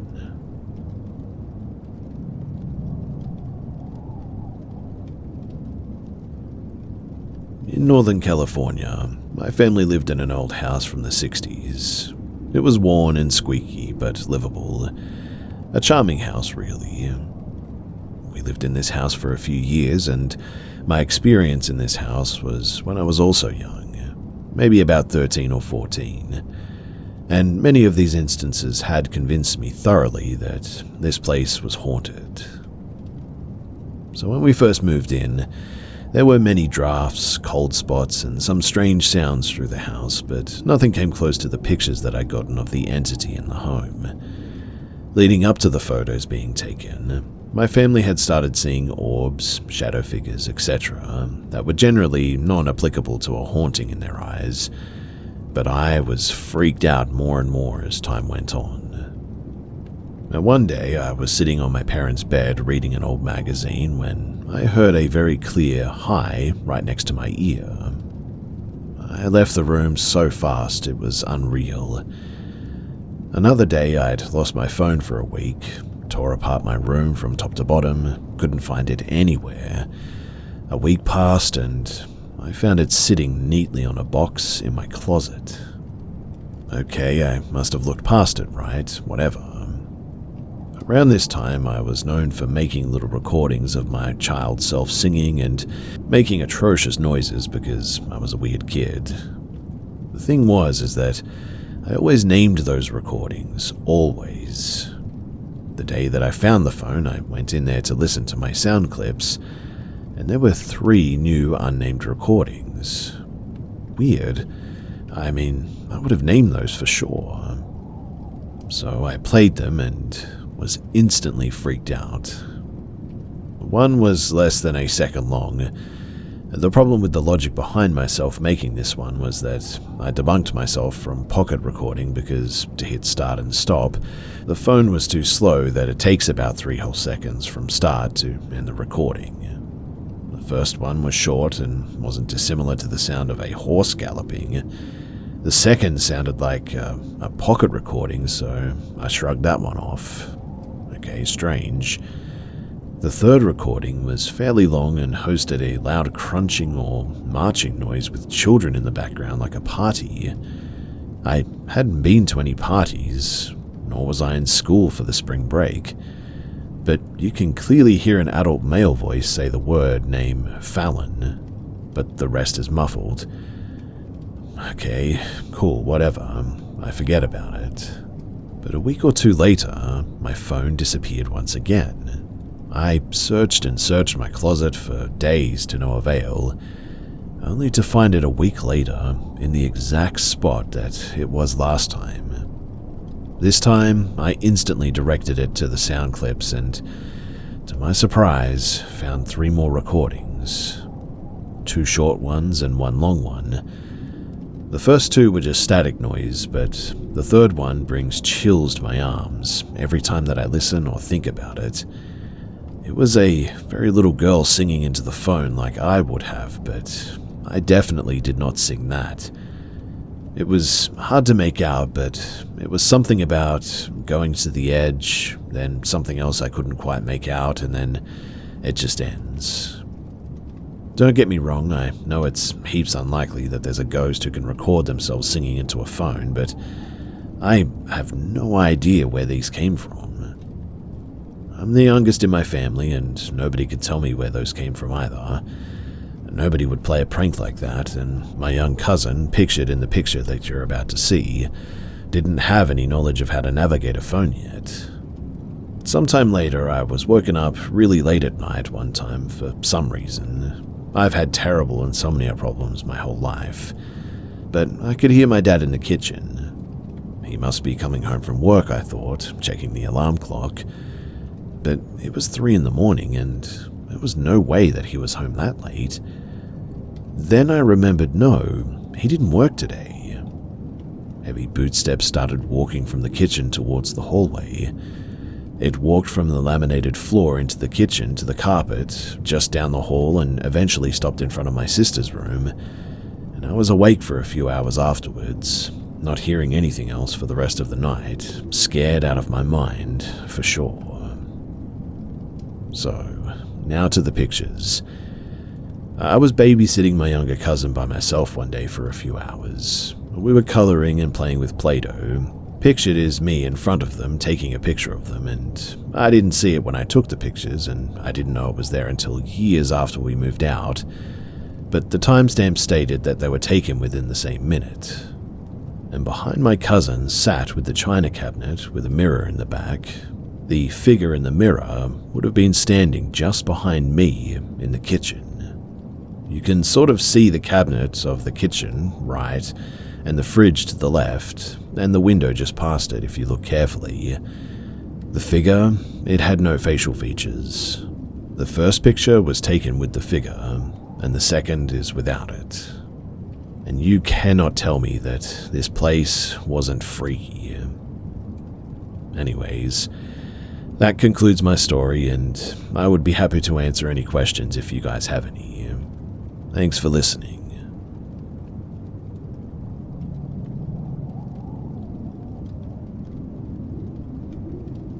My childhood home, I lived there from maybe ages 4 to 14, always had a somewhat thick negative energy to it. I remember my parents having family and family friends over as a child, and a few of them making verbal comments about how the energy felt dark, observant, and that they'd get the creeps if they stayed the night for any sort of reason. In my experience, as I aged through the elementary school period, the parts of the house that felt the darkest and most ominous were basically the whole upstairs, the game room, my bedroom, and the bathroom, and downstairs, and it was the laundry room that felt particularly dark. In general, the other parts of the house felt okay enough, but as a child, I experienced significant fear around sleeping in my bedroom alone or at all, even if my mum accompanied me to my bed. Even during the day, if I was playing with my toys, I'd eventually get the creeps, and it felt like something was just lurking, observing me, slowly making its way, most of the time after some time playing in there. That creeping feeling that would make the hair on my arms stand up, and I'd look around my room. My eyes would always lock onto my closet door and stare at it in fear. Eventually, I'd find the courage to rip my attention away from it and flee out of my room. Now, on one particular day, I was playing with my toys on the floor of my bedroom before dinner. I was excited about the toys that I was playing with because I had just gotten them for my birthday. No one else was upstairs but me, and I get called downstairs for dinner. I go down and I eat, and after dinner I come back up pretty quickly as I was excited to resume playing with my new toys. I walk into my room and I freeze, as my toys were in completely different positions and locations than where I'd left them. Action figures that I previously had sitting were now stood up straight and feet away from where it was sitting before. Toys that were on a piece of toy furniture were now taken off of the furniture, etc. In fact, almost every toy was moved. I was about 6 or 7 at that time, and I really could not understand it. In my rational brain, I asked my sister, who is 2.5 years older than me, if she went into my room, and she said no. And I just couldn't wrap my head around it. For years, every night, I would sleep in my parents' bed. That was the usual, really. I adamantly would not sleep in my bedroom. It was more than a childlike defiance as well. I was petrified to sleep in there. So much so that I had an unfortunate bedwetting issue well into 2nd or 3rd grade. And one night, my mum was able to get me to lay there at night alone. I had full body shakes from fear, and I remember so vividly not being able to sleep at all, and getting so scared that I hid myself under my blankets, where I hid awake for what felt like at least 2 hours or so. I remember how badly I was sweating, getting so hot from being tucked under my blanket. My shirt and pants were wet with sweat, and under the blanket, I felt like there was something looming over top of me outside, like the vastness of the dark in my room housed an energy that I could not look in the face, like the dark corners were swirling with an energy waiting for me to come out from the covers. Eventually, it was so hot under there that I just had to come out. Otherwise, I would have started to have trouble breathing, more than I already was. So I whipped the covers off of me, felt the colder flow of the air grace my skin, and immediately darted my eyes all over my room to analyze. I started sobbing, bawling in fear. I feared my closet that was cracked with light on as a nightlight. I felt exposed and vulnerable to the veil which was thin in my bedroom. I remember getting up quick, running out of my room, closing the door as an energy shut off, and sitting in the hallway hugging myself, just crying. Now, as I got older, I was able to handle sleeping in my room a little better. It was in the 4th grade, about 9 years old, when I was able to kind of sleep in there. And on one of the first nights that I slept in there alone in the 4th grade, I fell asleep in my bed but woke up on one of our living room couches, which faced the laundry room. When I awoke, it was about 4 in the morning. It was dark in the living room, only some moonlight coming in from our tall windows which faced our dark backyard. I was laying on my side. My field of vision in front of me included the living room, which flowed into the dining room, and the laundry room as well. Initially, I was incredibly confused why I was on the couch.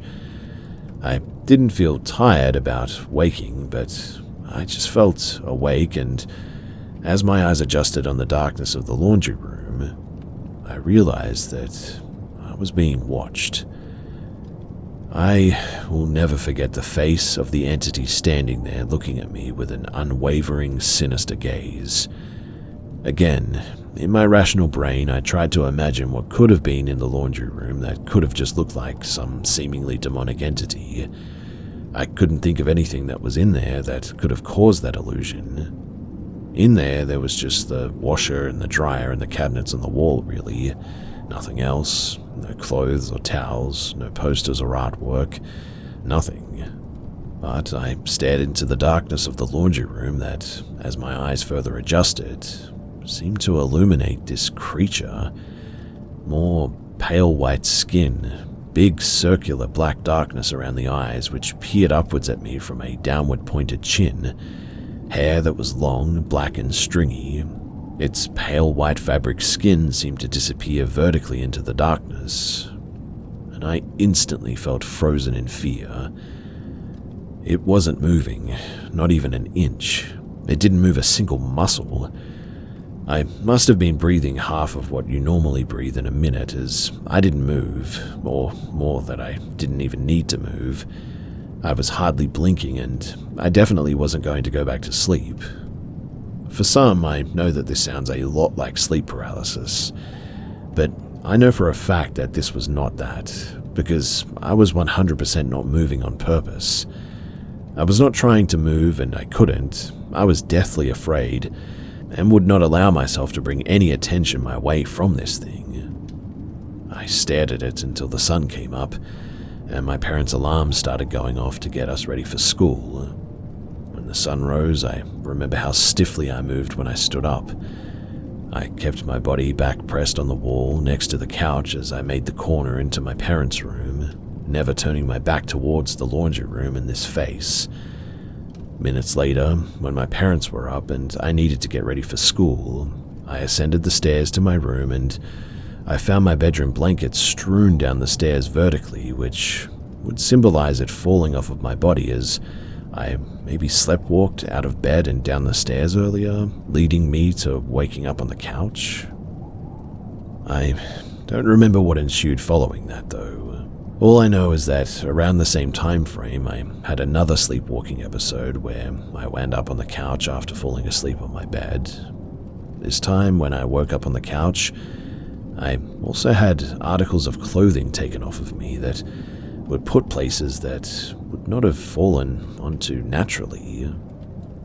The places that I found them almost appeared purposeful. Before or after these two sleepwalking events, though, I have never sleptwalked otherwise. I started experiencing other things too. In my room during the day and at night, toys in my closet would start making a sound out of nowhere. I wasn't as scared as I used to be when I was younger, so I was able to handle these happenings and feelings of fear better. It never diminished the dark feeling in the corners, though. But one night, I generally was having a hard time falling asleep, so I laid awake in the quiet of the night, everybody else asleep. I was staring at the little sliver of hallway ceiling that I was able to see from inside of my room, which was slightly illuminated due to a nightlight or something from far away in the bathroom. For hours, the silhouette of a man's side profile was on that ceiling. To compare how it looked, unironically, it looked how people online described the Hat Man. It looked like it had a top hat on, a big brow bone, big nose, and a strong chin. At some point, though, it must have disappeared because I looked back at some stage and it was gone. I could continue on about the energy in my house and all of the little things that happened. My main experience was what happened in that laundry room, though. I have always hesitated to tell people about it too because of the Hollywood-esque nature about the way the entity looked. I get that. I've only ever told a few people, in fact, and even then I feel like they think I'm conjuring up something that I'd seen in Hollywood. As an adult, I've spoken to the same family friends who used to visit when I was a kid about the energy in that house. Now, one family friend who is particularly sensitive to energy and was spiritual for the time said that one night she stayed the night with her husband. Side note too, it was often my parents' family friends who would stay the night upstairs. My parents were not shy partiers or anything, so often our family friends were too drunk to drive home and they'd stay the night. And if needed, my parents would offer my bed. These family friends have always been safe and trusted adults in my life. Shared with strangers here, I know that this could sound a bit strange that my parents just let their drunk friends have my bed. However, this particular family friend was like an aunt to me, and I don't recall being at home this night when she slept in my bed. Anyway, she told me at some stage in my adult life that this night she slept in my bed, which she never had before. She said that she woke up many times in the night to feeling my bed shaking erratically.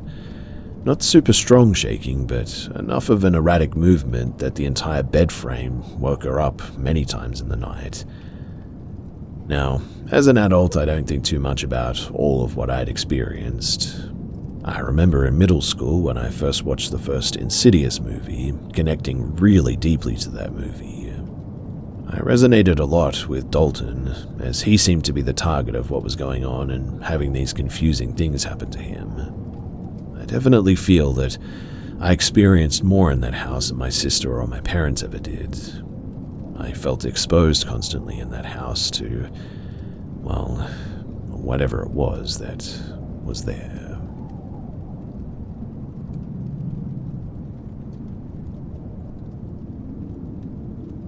I live in South Africa and am now 22 years old, but when this took place, I was about maybe 8 to 9, I think. My family and I had gone camping in a popular dam for what was meant to be 2 nights.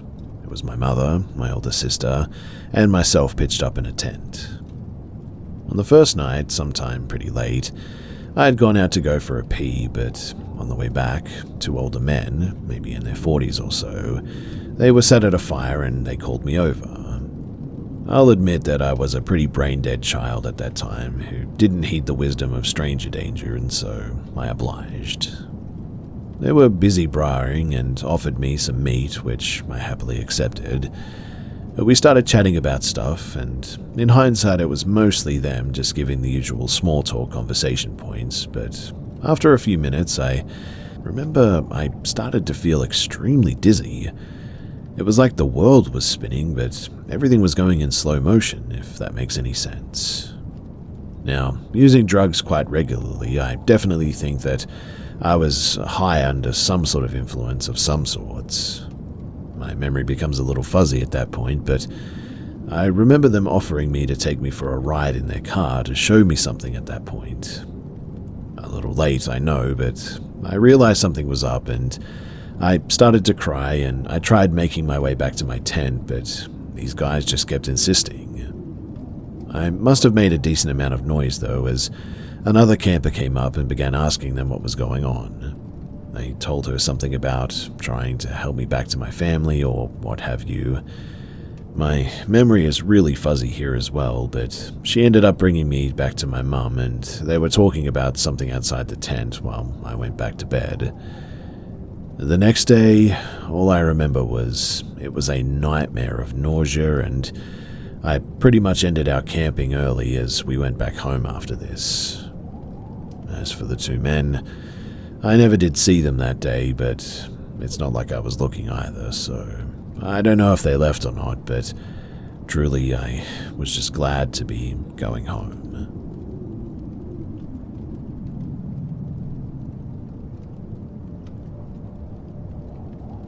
When I graduated college, I was about 24 years old.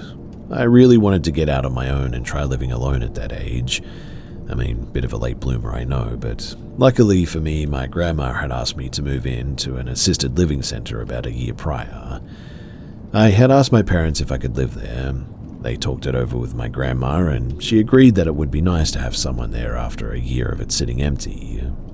This was in a kind of up-and-coming area, but still, it had its rough spots for sure. Regardless, I was really excited until, well, I got there to do a walkthrough to see how I was going to set up my things. The house was a shotgun-style sort of home with a cellar that could only be accessed from the outside. While I was walking through the house, I swore that I was hearing noises, though. Finally, I realized that they were coming from the basement, so I called the police and they came out and escorted out 6 people from the cellar.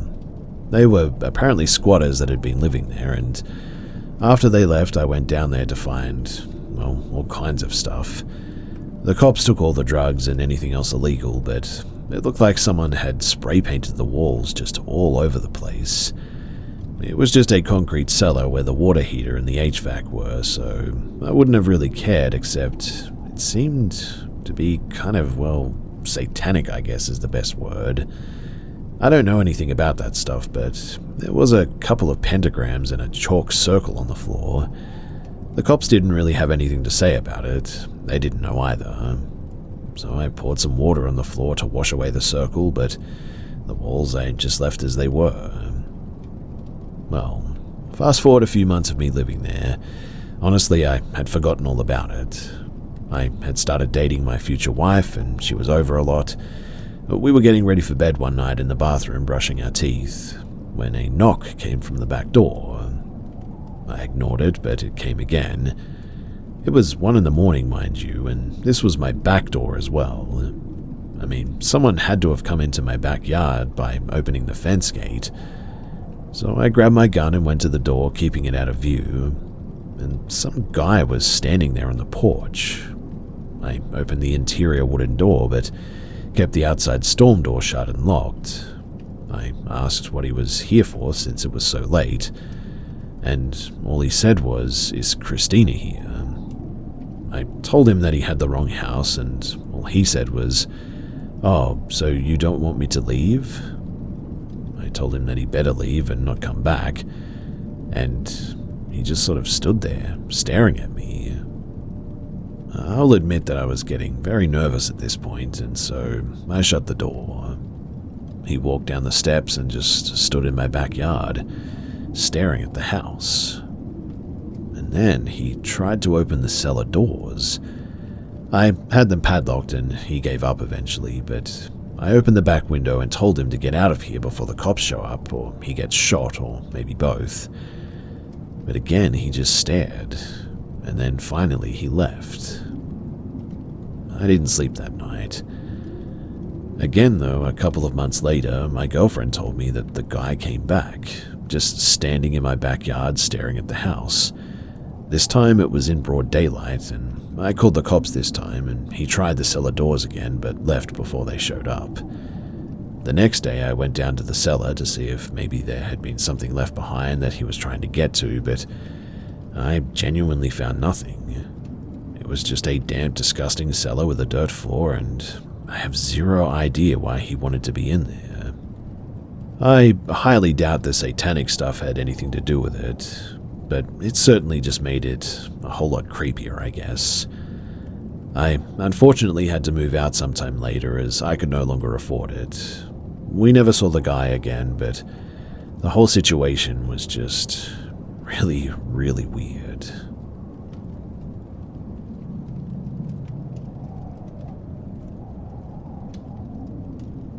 So about a year ago, I smelled cigarettes in my home. I don't smoke though, never have. The windows were all closed. I walked downstairs and it was the strongest in the living room. I should mention too that it was around 2 a.m. since I'm a bit of a night owl. I didn't think much about it because it could have been my neighbors at the time. I didn't turn on any lights. I walked into the kitchen and grabbed some cereal. I sat down at the dining room table and I ate my cereal in the dining room. As I scrolled through my phone, I heard a noise in the living room, like somebody moved something heavy across the coffee table. I'm still surprised I didn't wet myself from fear, but I looked up and I saw this silhouette of a tall and bulky man sitting on the couch. I immediately made out the camouflage uniform in the dark, and he looked at me. I looked at him, and we literally just stayed like that for a while. I eventually got up and flipped on the dining room light, which shined into the living room, and he immediately disappeared. I went upstairs feeling like I had actually gone crazy at that moment. Over the course of the next week, same thing.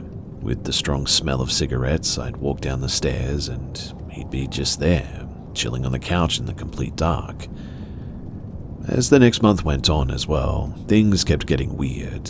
Things started moving a literal tiny inch from where they should have been, but only ever in the living room. I never had any experiences with him during broad daylight until I was in my kitchen doing dishes that afternoon. I had headphones on like usual as I did the dishes, and I suddenly felt someone press right up against my back. And I don't mean like somebody grazed me by accident, I mean that they literally stood right up against my back. Being a female who lives with no men, I literally whipped around so fast that I almost broke my own neck. But there was nothing. The kitchen was empty. Small things like that kept happening at random times. When I was sitting watching some YouTube videos, when I was doing my makeup, even when I was lying in bed. It was nothing severe, just small things, like my hair was moved, feeling like somebody pat my shoulder or the top of my head or something. The only thing that I could really come up with is that it was him. He had never caused problems exactly. I feel like he could be causing actual chaos and purposely scaring me, but he seems very laid back and almost sweet, I guess. So I bought him an ashtray. Obviously, he can't use it, probably. I don't know how ghosts work, but I bought a vintage one and I put it on the coffee table in front of the couch. And every time that I would pass that table, it's always moved around. If I'm in a different room downstairs, I even hear it slide around the coffee table sometimes. I guess he seems to like it. That's been my normal for the last several months, in fact. I guess I'm here though because, well, you see, the last 2 weeks I've really been struggling with depression, and I've noticed when I'm upset I always get slammed with that smell of cologne. That same cologne every time as well. I brushed it off the first time, but it just keeps happening, and I'm pretty convinced that it's him being nearby. I've never smelled a cologne like it, and I don't own any cologne at all myself, but anyways, I guess I'm sharing this not to ask for explanations, but just to have this somewhere to say it.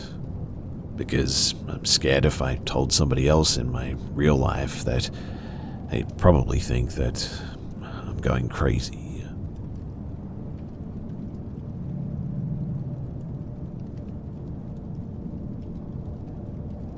This happened when I was about 12 or 13. For important context, I lived in an apartment complex that was 2 sets of rows, each row with 4 apartments. I lived in the apartment closest to the street of one row. and had two cousins that lived in the apartment at the very end of the row in the back. I would hang out with them just about daily.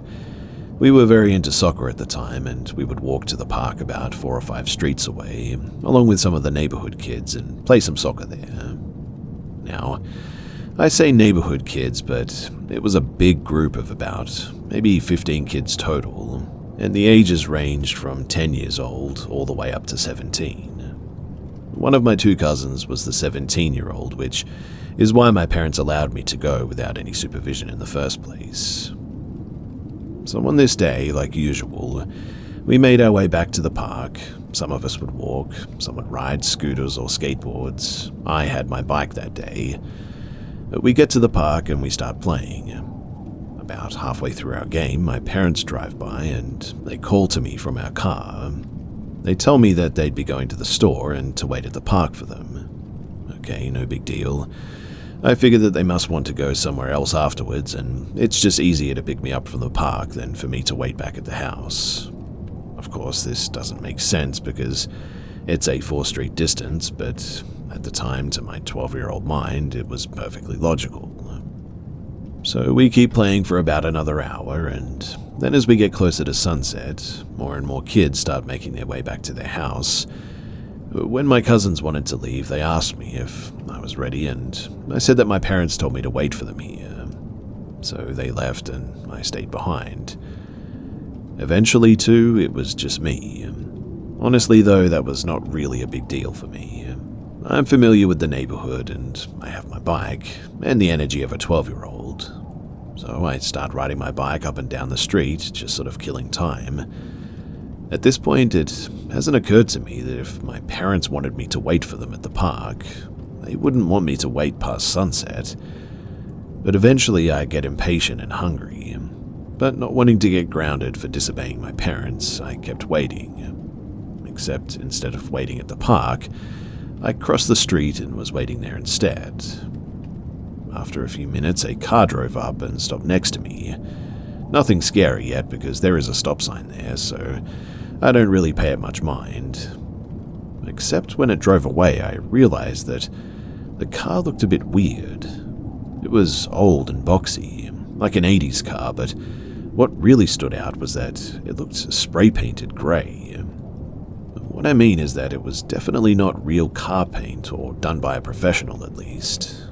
I don't know if someone who stole a car would be dumb enough to draw that much attention to it, or if the look was intentional, but you could tell that it was just spray-painted all over it. Anyway, it drove away and I kept waiting, annoyed now. Then the car comes back from the other side of the street. I noticed it because it was hard to ignore it at that point, but my survival instincts are still not kicking in. Maybe they were lost or just wanted to turn around without doing a U-turn, and since the park is a big square, going around it and coming back is easy enough to do. A few minutes go by, they drive up again and stop at the stop sign again. This time I'm starting to get a bit nervous, so I look at the car. 2 men are inside, very scruffy looking, unkempt beards, unkempt hair, dirty faces, stains on their shirts. They look at me. They both smile at the same time. They look at each other, smile even bigger in the creepiest smile that I've ever seen someone do to this day. And then they drove away. Their smile creeped me out so much that I was now on high alert. In particular, I was watching the other side of the park, where they would come from if they went around again like they did the first time. And sure enough, they did. This also means that they were now on the same side of the street as me. So as soon as I saw that car, I jumped on my bike and I rode as fast as I humanly could. I could hear one yelling something, but I honestly don't know what it was. I was too busy riding for my life, and I could hear the car catching up, but I was too scared to even turn around. I somehow made it to my street and ran into the building, but I didn't want them seeing where I lived since my apartment would have been, well, the one visible from the street for the most part. So I went to the back instead, behind my cousin's apartment, and I hid there. My reasoning was if they followed me inside the building, they would see me knocking on their door and get me before anyone answered. Worth noting too that, if it wasn't obvious, this was definitely before cell phones. I waited for what felt like a few hours to my 12-year-old brain, but was probably only 20 minutes or so in hindsight, before I got enough courage to make the short walk down the row of apartments to mine, and I tried the door. It was unlocked, so I went inside and my parents were there, sitting on the couch watching TV. They asked me how our game was, completely nonchalantly, and I instantly questioned them and asked them why they didn't pick me up. They both looked confused. They asked me why they would tell me to wait there instead of home when it's a 4-street distance and I had my bike. Once they said that, it did make a whole lot more sense, but to this day I swear that they told me to wait for them there. They even told me that they were going to leave the door unlocked for me in case I got home before they did. In my excitement of the game, I must have just completely misheard them or something. I simply went to my room after that, never telling them about any of it, because as a dumb kid I knew that if I said something that they wouldn't let me play soccer anymore, and that was clearly more important than my physical well-being at that stage. I never did see those guys or that car ever again. I look back on it now and it doesn't matter how fast I was pedaling my bike. I mean, they were in a car. They should have and could have caught up if they wanted to, so I really don't know what their intentions were, if they were just having a laugh at my expense, if they were trying to scare me, or if they actually had something darker in mind. But I do think back on that day now and then, and get chills every time that I realize just how much different my life would be right now if they had actually caught up to me.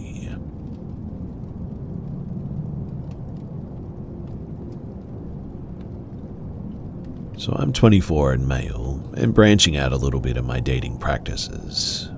I've got a transgender date under my belt, and honestly it went really well. My second, however, made my intuition scream, get out of there. I was out Ubering food late one night, and when I was done I decided to try and hook up while I was in the city, away from my rural home. My attempts on Grindr for a meet were unsuccessful. I wasn't quite ready to give up yet, so I went to Tammy and started swiping. First swipe of the day was a lucky one as well, or so I thought. At 4 a.m. I get a few messages that go like this: "Come chill, I'm bored, we can go with the flow and get to know each other. Number and home address, McKees Rock, Pittsburgh, PA. I was unnervingly forward, but I thought that I'd take a chance and texted the number. "Hey, are you still up?" I said. "Yeah, come and talk and chill," she said. "Have you had coffee, breakfast yet?" "No," she said. "Okay, would you like to get some?" She said, "I don't know, maybe." "It's gonna be a 30-minute drive, would you like to talk over the phone instead?" She says that she's going to take a shower and after that she will. I get within 10 minutes of the address and I get a text. She says, "I need 15 more minutes, why don't you bring something with you?" That's obviously fine so far, but I didn't get to talk to them and get a sense of who they were, so I take my knife and carry it, appendix style. I circle around the block to scope and find a parking spot, preferably close in case I need to nope the heck out of there. Someone had just parked out on the street in front of the location, and they were just sitting in their car, it seemed. I waited out a bit, and they just never come out. I then gained the courage to go to the door, mentally prepared for anything to go down. I knock and the door opens. I didn't recognize the person who opened the door, but I told them who I was here to see and they let me in, directing me to the door to my left. The guy then stands between me and the exit and says, "Come on, man, what the heck?" And as if on cue, another man enters the building and they go upstairs. I thought that this was the man who was parked in the spot and never got out as well. There were 3 apartments in said building, hers, the third, to the left as soon as you enter the main door, and then one up some stairs facing the main door. I didn't pay much mind at this point to where the last one was, but I knocked on the 3rd apartment to see my date, and she answers right away. I still need a few more minutes, she says, and shuts the door. I didn't get much more than a glimpse of her face in the process, but once she shut the door, I was in the hall alone. It was then that I heard 2 to 3 men's voices speaking to each other, almost inaudibly as music dampened this secret conversation. In that moment, my heart suddenly sank to my stomach, and it felt like I had to go before anyone noticed that I'd left. So I walked out and went straight to my car. I drove forward as I watched the man in the street, presumably from that house, walk in my direction to see where I was going. I did a U-turn as there was a no outlet sign, only to find my original path blocked with an idle car. So I quickly took a side street out of there. I pass a few lights and then see the man that never left his car next to me at a red light, looking over at me. I managed to lose him going through some big trucks at the wee hours of the morning as I drove to more familiar territory. And once I was in the clear, I suddenly realized that there was something very off about whatever the heck that was. I don't know what could have happened to me that night, but looking back on it all, I'm really glad that my instincts kicked in while I still had a chance.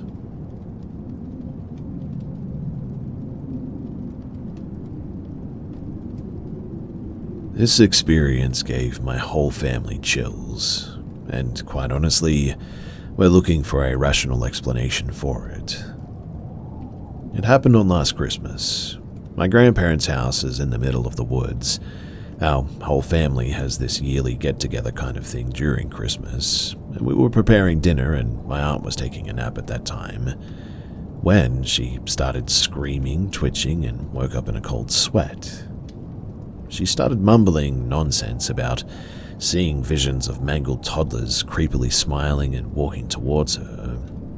We thought that she went crazy, until it was about bedtime. My grandfather crawled into his bed to go to sleep when he started suddenly hearing a toddler's voice saying "Mama" over and over again. According to him, the voice started to progress and got louder. There were no kids in our house, mind you. My grandfather's house is also in the middle of nowhere between the woods, which means that we don't have any neighbors close by either. My cousin, who was scrolling his phone while sitting on the toilet, started to hear the same sound around the same time that my grandfather heard it. The toilet is at the far right of the house, grandfather's room is at the far left, so really there's just no way that both of them could have been hearing the voice from different directions at the same time. My mother and myself were sharing a bed that day, and she woke up to the voice of a toddler giggling and saying "Mama." Our dog, an 8-month-old lab, was barking and growling crazily that night. It just was really unlike him. That furry dude is friendly with anyone and everything, but the same thing happened to my uncle, father, dad, and grandfather, and all of them woke up to the sounds of a supposedly cursed toddler. The weirdest part being them hearing the sound from different parts of the woods, though. Now, I'm a terrific sleeper, and I was oblivious to the situation until my cousin yeeted me out of my sleep. We all grabbed a bunch of flashlights and searched all around the area, but we didn't find anything. It resulted in a midnight family meeting with my grandmother claiming that it was her deceased son who died as a toddler coming to see her, my uncle claiming that it was the work of a thief, my aunt too saying that it was her deceased baby brother showing his rage as we forgot to light a candle on his grave last year, my grandfather saying that it must have been a wild animal, and so on and so forth. We almost forgot about this experience too, until recently when we visited the house and were awoken by footsteps and some kind of soft murmurs. My aunt and uncle were saying that they kept on hearing something rolling on the roof of the days prior to this experience. I don't believe in your typical ghost, aka the vengeful, white-robed woman with pale skin and black hair looking for revenge or anything. I really hope to just get a rational explanation for this experience, and that's why I'm here. Has anyone had a similar experience before? I would also love for you to share your opinions about what this could have been. And although I do not strongly believe in ghosts as of now, I am willing to learn about their possible existence, and I'm trying to keep an open mind. Also, I don't think that there are any supposedly cursed objects in the house, so I would pretty much rule that out as a possibility. So, if you have any thoughts or any information for me, then please do share.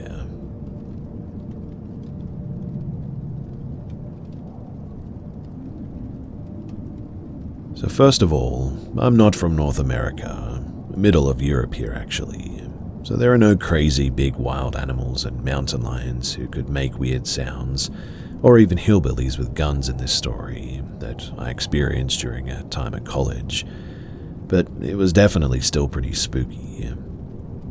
So when I was in college, I lived directly on campus in one of the dorm buildings, and the campus of my small college was not located in the local city, but a bit sort of outside from it, and surrounded by a lot of agricultural landscape, with endless fields and dirt roads, sparsely some woods between them as well.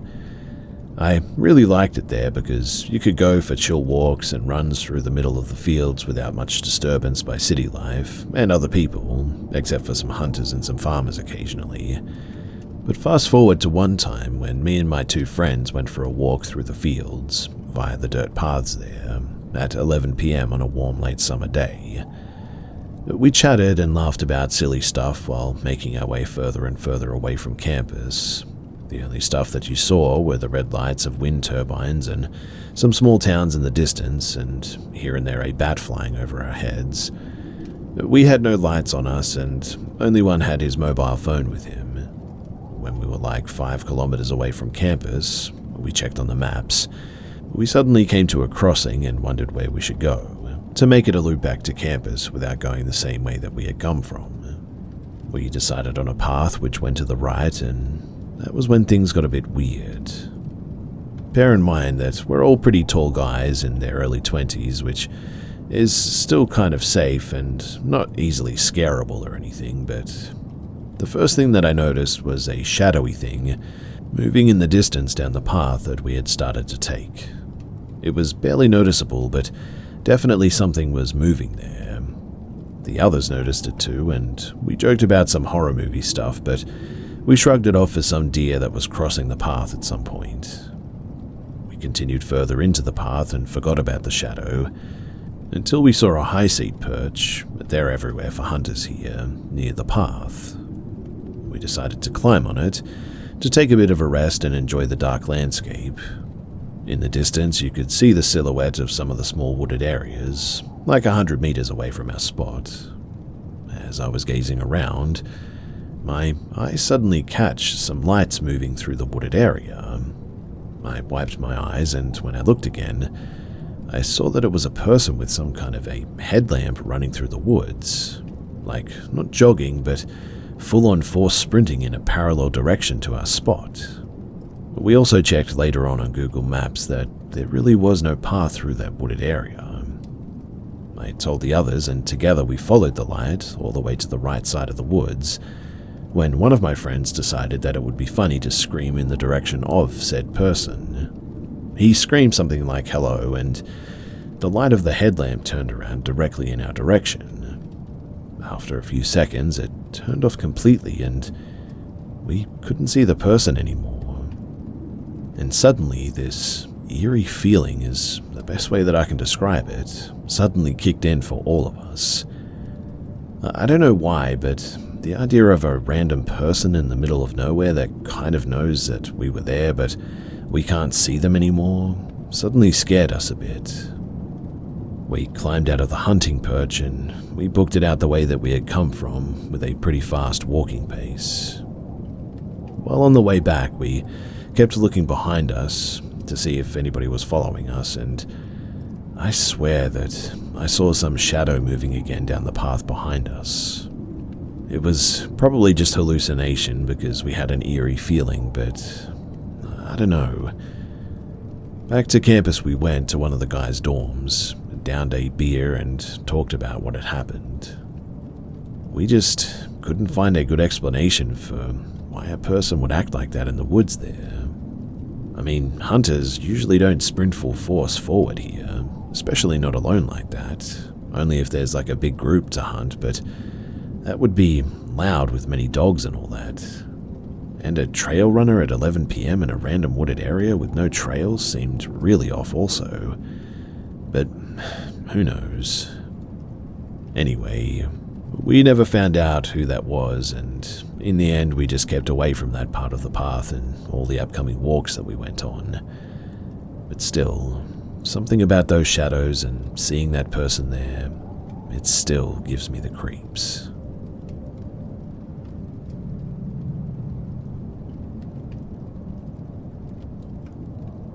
This happened to me Wednesday night. So my boyfriend lives in the town over, and he orders me lifts back and forth to go and see him. We've been doing this for over the past 7 months without any problems. But we spent the day together and had an amazing time as always, and he ordered me a lift back home. The guy pulls up and my boyfriend puts me in the car and gives me a passionate kiss goodbye. The driver is from Cuba, hardly speaks a lick of English, and is using Google Translate the entire time to talk to me. First, it started off as, "Do you mind sitting in the front seat? I don't like for people to sit behind me." Okay, no problem. However, instead of letting me out of the car, he asks me to climb over the seat, which made me feel a bit uncomfortable, and then I realized that he was staring at me the whole time that I'm doing so. Then he proceeds to tell me, "I hope I'm not being too daring, but you're very beautiful." Okay, cool, I get this compliment all the time, so I say thank you, but I'm a bit put off by this, to be honest.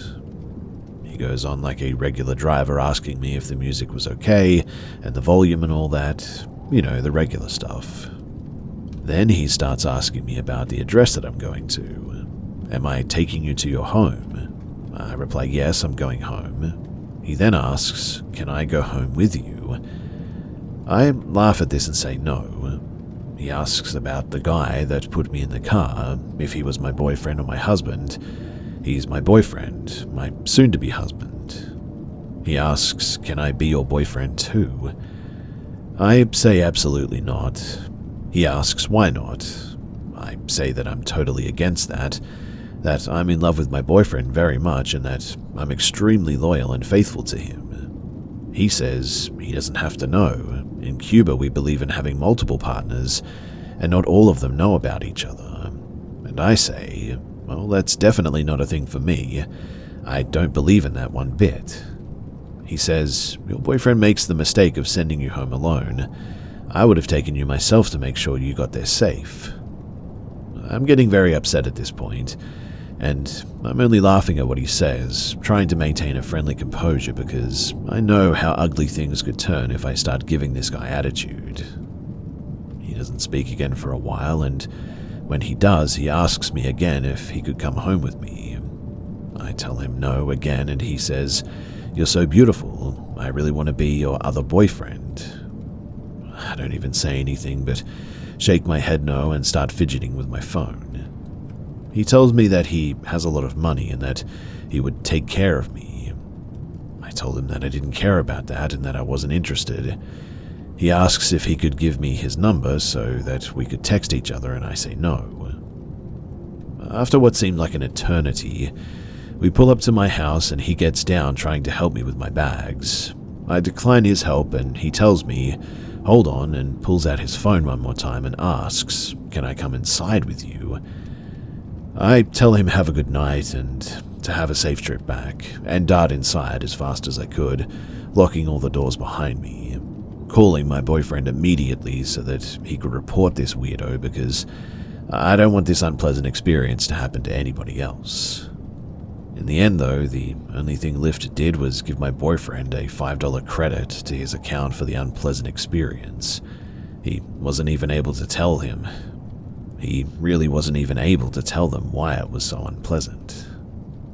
And look, I know, stories like this aren't actually the scariest or creepiest ones out there, but if you were a young woman and in a stranger's car like this, and they were pressing like this and trying to come into your home and everything, trust me, going through something like this is actually pretty terrifying. So yes, ladies, creepy drivers are definitely a thing, and please, be careful out there.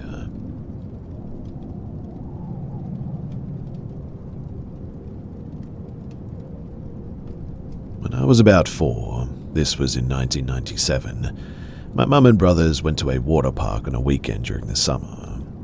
The park was set up so that you would walk through the entrance and run directly into a food court with the little information or map station there. To the left was inside an arcade area with a roller coaster, a little one, directly outside of it, and behind the arcade building was an enormous wave pool. To the right of the entrance was the kiddie park, and then behind the kiddie park was a lazy river and all the water slides with it. Since my brothers were older and they wanted to ride the big slides, my mum and me split from them to head to the kiddie park. I remember playing for a little while, making some friends with some of the kids, when this one little boy asked me if I wanted to go to the wave pool. Since I was little, my mum told me that I was not allowed to go to the wave pool, at least without an adult, so I told him that I couldn't. He then said that it's not a problem. My dad is already waiting for us, and he's already told my mum that he was going to watch us. Well, being a dumb kid and marveling at the wave pool since we got there, I was pretty much sold and followed him over there. My mum probably didn't notice at the time because the lawn chair that she was sitting in around the kiddie pool was being blocked by little kid slides and billions of other little children. But we headed to the wave pool and met the kid's dad. He immediately took my hand and guided me into the wave pool. I remember only being there for like 2 minutes tops until he picked me up and carried me back out of the pool. I don't think that I even asked where we were going, but I assumed the food court because that's where we were headed. I then remember reaching the entrance gates and a lifeguard approached us and asked if my name was so-and-so, and I said yes, and started crying because I guess I thought that I was in trouble. The lifeguard then grabs me from the dude, and I see my mum running up sobbing. Years later, we're revisiting this story, and she tells me that she noticed that I was missing pretty quickly and told a lifeguard to close off the entrance to the park. I was wearing a yellow bathing suit with pink flowers on it and 2 yellow ribbons in my hair, so the description gave me away instantly when the man was carrying me out, that is. I asked my mum about the kid, and she had no idea what I was talking about.